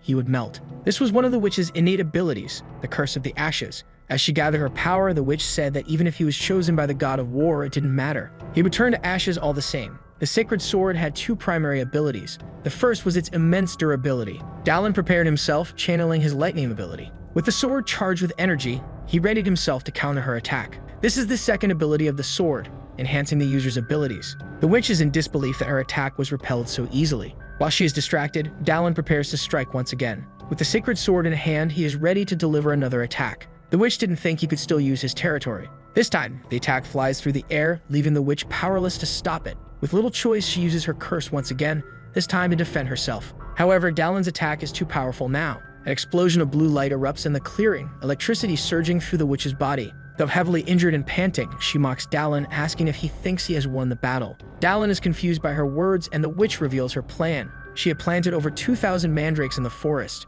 If they all screamed at once, every resident in the city would die. Even with her death, her revenge, planned for years, would be fulfilled. Dallin responds by acknowledging that mandrakes are sensitive to their environment and only grow in a dense forest like the one they're in. The witch confirms this, but says there's nothing he can do about it. However, she has overlooked something. Dallin mentions that he could simply destroy the forest with his sword. Coincidentally, he possesses a skill that would be perfect for this moment, gained from defeating the demon in the labyrinth, Fire Rain. As he begins to invoke the spell, the witch is stunned. She demands to know how it's possible that Dallin is using a spell once cast by the former master of the Ignella Magic Tower. Elsewhere, Lucia is still engaged in battle. She runs through the forest, trying to avoid the wolves, knowing Dallin is still fighting the witch and that she must hurry. One of the wolves charges at her with great force. Lucia dodges its attack and lands on a tree branch, which she uses as leverage to jump back and strike. Her blow is devastating, and the wolf's blood sprays into the air. The remaining wolf, terrified after witnessing its comrade's beheading, trembles in fear. Lucia wastes no time and prepares to attack the last one. With incredible agility, she makes multiple swift strikes, leaving the beast severely wounded. Finally, she pauses to catch her breath, eager to reunite with Dallin as soon as possible. Looking toward the horizon, she notices something surprising, fire raining down from the sky, setting the forest ablaze. Meanwhile, all of Dallin's clothes have been burnt away, but his dragon's blood continues to heal him. The witch, engulfed in flames, doesn't understand how a human could know such powerful magic and still possess dragon's blood. Before she can say anything else, her ashes are scattered by the wind. The system notifies Dallin that his target has finally been silenced. Looking at the remains, Dallin remarks how villains always seem to say the same things. Now he must collect the body left behind. But Lucia is approaching, wanting to check if Dallin is alright. He assures her that everything is fine, but Lucia is left stunned by the unusual scene in front of her. Her face turns bright red, as though it might explode. Dallin, ever the oblivious one, doesn't understand what's happening until he finally realizes that he's standing naked in front of her. He explains that the fight was more intense than expected. Lucia, mustering all her courage, shouts at him, saying that it doesn't matter how intense the fight was, he shouldn't be naked in front of her at such a moment. She quickly tells him she will find something for him to wear and orders him to cover up until then. Despite the fierce battle, the city remains calm. Finally, Dallin is dressed in new clothes. Thanks to the gold coins he was able to buy high-quality equipment. 2 days have passed since the witch's death. The mandrakes were completely burned, and the merchants who had come to the city because of them have now left. Dallin announces his arrival and is greeted by Lucia. She asks how he's doing, and he replies that he's better after resting. Dallin then inquires about the boy, and Lucia informs him that he woke up briefly but quickly fell back to sleep. Unfortunately, the other captives didn't survive. Seeing the boy in such a state fuels Dallin's hatred toward Anaxagus. Perhaps the reason he was brought to this land is to defeat this dark god. Dallin turns to Lucia, wanting to know how she's doing after her battle. Lucia is physically fine despite the battle, but she feels sad, lamenting that if they had arrived earlier, the boy wouldn't be in such a state. As for the sense of guilt, there's not much Dallin can do. He understands that losing someone you care about is an experience no one wants to go through more than once. Dallin tells her not to blame herself too much, as even though they couldn't save everyone, they managed to save that young boy, which is already a significant victory. Looking at him, Lucia reflects on his words. Indeed, it's essential to see the positive side of life. As Dallin prepares to leave, he asks her to take care of the boy because he has things to do in the forest. He explains that when she hurried him out of there, he didn't manage to retrieve something important. As he leaves, she teases him, saying it was his fault for not being cautious and having his clothes incinerated. Looking at the devastated forest, Dallin admits he didn't expect the power of the ability to be so great. However, there's nothing he can do now, as it was necessary to deal with the mandrakes, though he feels a little bad for the merchants. Finally, he finds what he was looking for. Indeed, he had been defeated by the witch multiple times. There are 5 bodies here. He begins the process of collecting them. His senses and strength increase by 1 point each. There's nothing special from the herbalist or the warrior, but there are still other bodies left to collect. Among them, there was a sacred knight who had been chasing the witch. Looking at the body, he tries to recall the knight's name. He remembers that the knight had been infatuated with the witch's appearance and pursued her throughout the game. A somewhat embarrassing memory for Dallin. Collecting the body, his stamina increases by 1 point. He also gains a new skill, Curse Prevention Seal, a very useful ability when dealing with dark mages. Looking back, he contemplates what's left. This is the final body to collect, and so he begins the process. Something different happens this time. A dark energy coalesces, forming something resembling a dagger in the middle. Dallin picks it up. It's the Black Moon Spellbreaker dagger, capable of cutting through and destroying enchantments. Although powerful, it can be countered with a sword strike. He hadn't expected to collect items along with the bodies. Excited, Dallin looks forward to finding the remaining bodies. Now that he's done what he needed, he heads back to the city. Behind him, a peculiar flower sprouts from the ground. Timing couldn't be better. Later that night, Dallin is sitting in the tavern, quietly drinking at the bar. The battle had been fruitful. He collected 4 bodies and even obtained an item. But the greatest achievement was being able to wield the sacred sword. The Knight's Order official had told him the sword had lost all of its divine power, meaning it shouldn't have vibrated. Dallin wonders if the god of war really chose him. While he ponders, someone approaches, asking why he's still in town. It's the shopkeeper, who recognizes him even from behind. Dallin asks why he's in the bar and if he's looking for work. Gallius responds that his business is large and preparations take time. Gallius asks about Perun, the boy from the journey, and Dallin explains that the boy's injuries are quite serious. Even Gallius expresses regret over what happened to the boy. Moved, Gallius hands over a large sum of money, asking Dallin to give it to Perun so he can take care of himself while he recovers.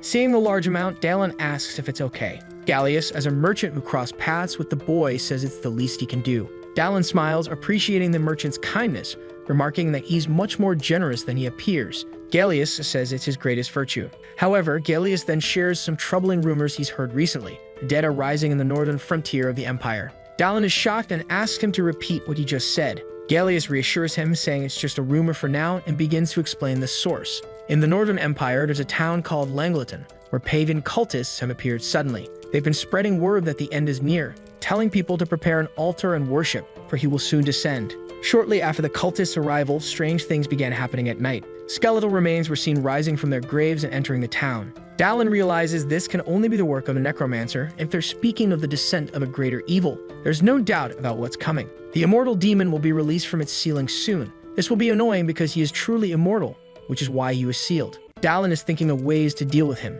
This is taking up a bit of his thoughts, but there is a method that might work very well. Gallius wants to know if Dallin has any idea of what might be happening, and he says the rumor must be false but thanks him for sharing it with him. Inside where he is staying, he thinks a little more. Since he is busy transporting the sacred sword, now more work has come up to be done. Then he heard a voice in the background asking to be taken along. Lucia and Perun are arguing. She says that if something goes wrong from here on, the boy could lose his life. But he says he is prepared for that and wants to accompany them on the journey. Dallin says he should stay and recover, but he wants to know why they are arguing. Lucia says that as soon as the boy learned about their departure, he wanted to join them. Perun says he really wants to help them. He promises he won't be a burden. Taking an injured person with them is a big risk. The path leading to the destination of the sacred sword is dangerous, and there might still be a traitor in the order. But there's something about the boy that captivates him. Seeing his eyes, he already has an answer. Dallin wants to know if the boy would be able to pack his own things. Perun says he certainly could. He also wants to know if he can set up camp, and Perun says yes, but it might take a little time. With that, it's already decided.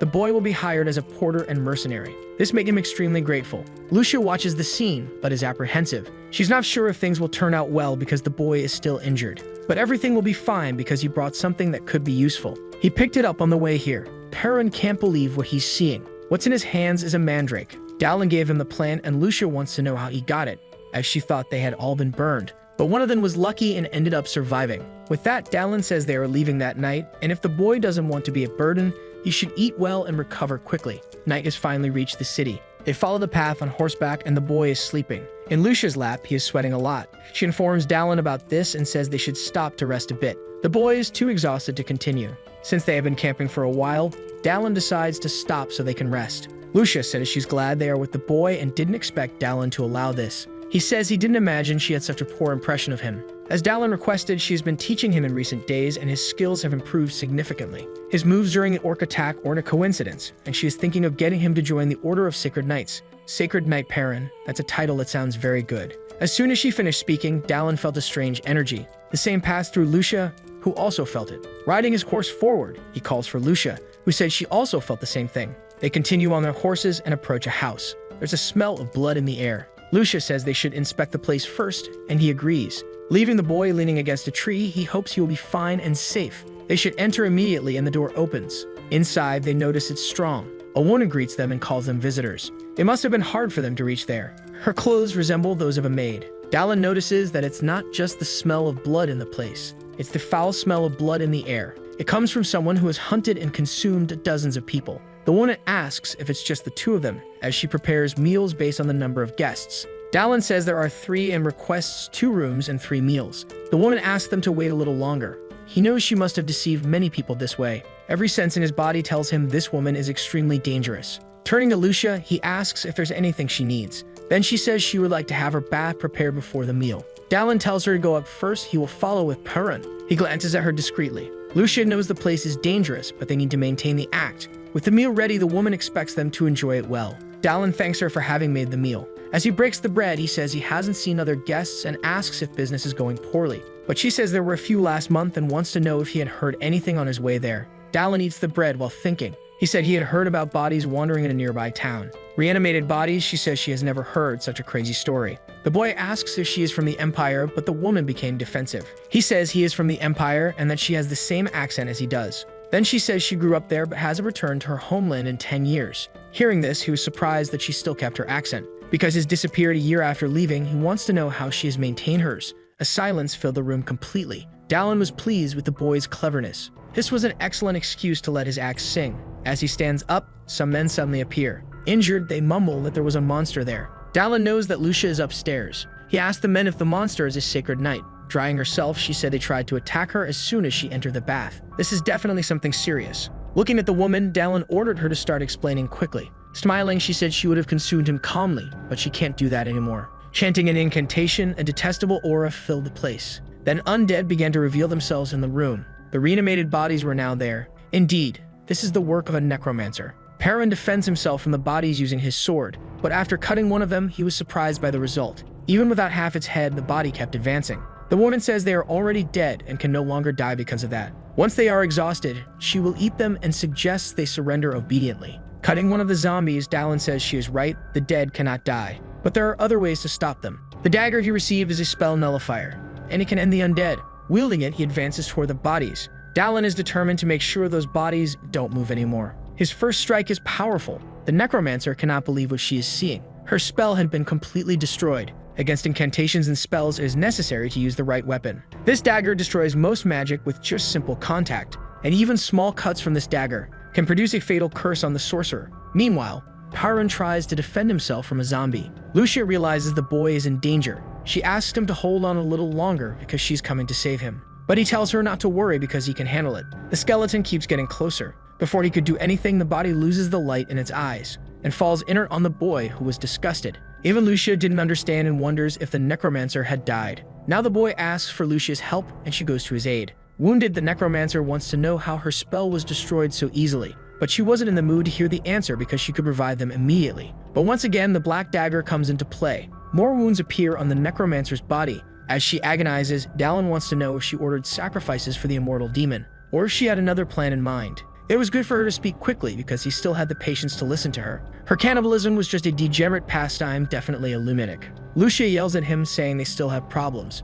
They went down to the basement and found people tied up. Upon finding them, people told them more things. The immortal demon had already broken free from its seal. Hearing this, he ordered her to rest because they would leave in the morning. He needs to step out for a bit, and Lucia wants to know where the mercenary is going. Without hesitation, he says he is going to capture the immortal demon. She doesn't understand what he said because it is very risky and the demon cannot die. Faced with this, she wants to accompany him on this mission. However, he asks her not to worry about him because he has a plan. Besides, Dallin didn't mention anything about killing him. With the corrupted relic in hand, he repeated that he was going to capture him. 300 years ago, an entity ravaged the world with fear and destruction. This is the immortal demon who was fought by the sacred knights. However, their efforts were in vain due to his immortality. What they could do in the face of calamity was to use divine power to seal him. That's what the game said, and the cave he's heading to is the place where the demon was sealed. At the entrance of the cave, cultists are gathering to commit atrocities. One of them complains about the slow pace. One person asks for permission from the pagan priest. However, he orders them not to delay anymore and to enter the cave immediately. The young man wants to spare his daughter and have her sent back. Slapping the young man, the priest says none of them are in a position to ask for anything, and that this arrogant one would be more useful dead. As he prepares to strike the man, saying the same will be done to his daughter, a furious axe flies toward the cowardly clown. Before he could continue oppressing that family, his head became the new home for the axe. With one clown down, the others want to know who did it, because as soon as they caught him, he would be destroyed. Dallin was already stepping forward to claim responsibility. Another fool is now under attack. One tries to warn that there are enemies, but his throat receives a fatal cut. Dallin continues to use his dagger to slice through the fools. The family watches the violence unfold as the cultists scream in pain and horror. After the action ends, he thanks the mercenary. However, one of the corpse's eyes opens mysteriously. Their bodies begin to rise from the ground. That is the work of one of them, who is also a necromancer. Dallin wants to know where this clown came from since he hadn't seen him before. The necromancer orders the bodies to attack the mercenary. With little patience, Dallin uses his combat skills to finish them off. Stiffen, the bodies are flying through the air like crash test dummies. There wasn't much the necromancer could do now. Dallin threw his dagger at him. It ended up piercing the clown's leg. This made him flee deeper into the cave, and Dallin preferred to follow him to his base rather than finish him off immediately. As he walked, a system sound echoed in his ears. His combat skill was just 1% away from reaching the maximum level. Opening the status window, he saw that his skill proficiency was at 99%. Now he can't wait to see what will change when it reaches 100. One of the demon's hands is still chained. He says those with desires are truly a delicacy. The priest tells the demon to enjoy calmly because more sacrifices will soon arrive. Soon, he will have his full power restored. The necromancer had arrived and says it's an emergency because there's an intruder in the cave. The cultists say he shouldn't have interrupted the ritual. He finally says that a man appeared, killed his companions, and freed the people who were to be sacrificed. The demon scolds them for being unable to deal with a single human. He can't believe he's relying on insects like them. Then he started devouring them instead of the sacrifices they had lost. Blood sprays all over the place. That strong demonic energy was a delicacy for him, and Dallin thanks him for doing his job. This way, he didn't need to finish off the cultists. Looking at him, the demon realizes that this is the one who attacked his cave. He sees that there is a sacred sword on his back, but this man is not a sacred knight. Either way, it doesn't matter anymore. Breaking his chains, he says Dallin should consider this an honor, because he's about to witness the power of the immortal demon. Faced with this, the sacred sword begins to glow with blue lightning. In a single movement, he defends against the attack. The demon is impressed that this human is capable of using territory. Now he's going to show him something special, and Dallin remains focused. The curse of the death mist, which melts everything it touches. Even so, the more he observes Dallin, the more impressed he becomes. Dallin used his ability to prevent curses. The demon doesn't know how the human uses an elven seal, but that only works against minor curses. Now Dallin realizes he's in trouble, and one of the demon's tentacles hits him hard. Thinking he had incapacitated him, the demon wants to know what the mercenary will do, since he had dropped the sacred sword. Thanks to his regeneration, he gets back up and wishes he had a barrier to protect him from the curse. The demon says he will curse him until he dies, while Dallin thinks of a more powerful barrier. Then he used his combat skill again. That made something sudden happen. His proficiency had reached 100%, and the skill could now be used with territory. The mercenary paused for a moment. The demon wants to know if he had given up on fighting. The combat skill involves wearing armor, and he thinks of using territory as if it were his armor. Waiting for a reaction, the demon says he's bored, and decided he would burn him until only his bones remained. A massive beam of flames heads toward him, but Dallin doesn't even react. Flames really are a good idea. He's going to create his own armor, using the power of territory. Concentrating his mana, Dallin begins to emit a bluish glow. Chanting a spell, a huge explosion of fire erupts. The one watching in disbelief is the immortal demon. That new appearance of his is something the demon has never seen before, and he doesn't know how it happened. Dallin wants to know if the demon is done being impressed, because if it's over, it's time to get ready for a beating he won't be able to endure. So the video ends here. If you don't want to miss the next part, activate the notification bell, and see you next time on Tob's channel.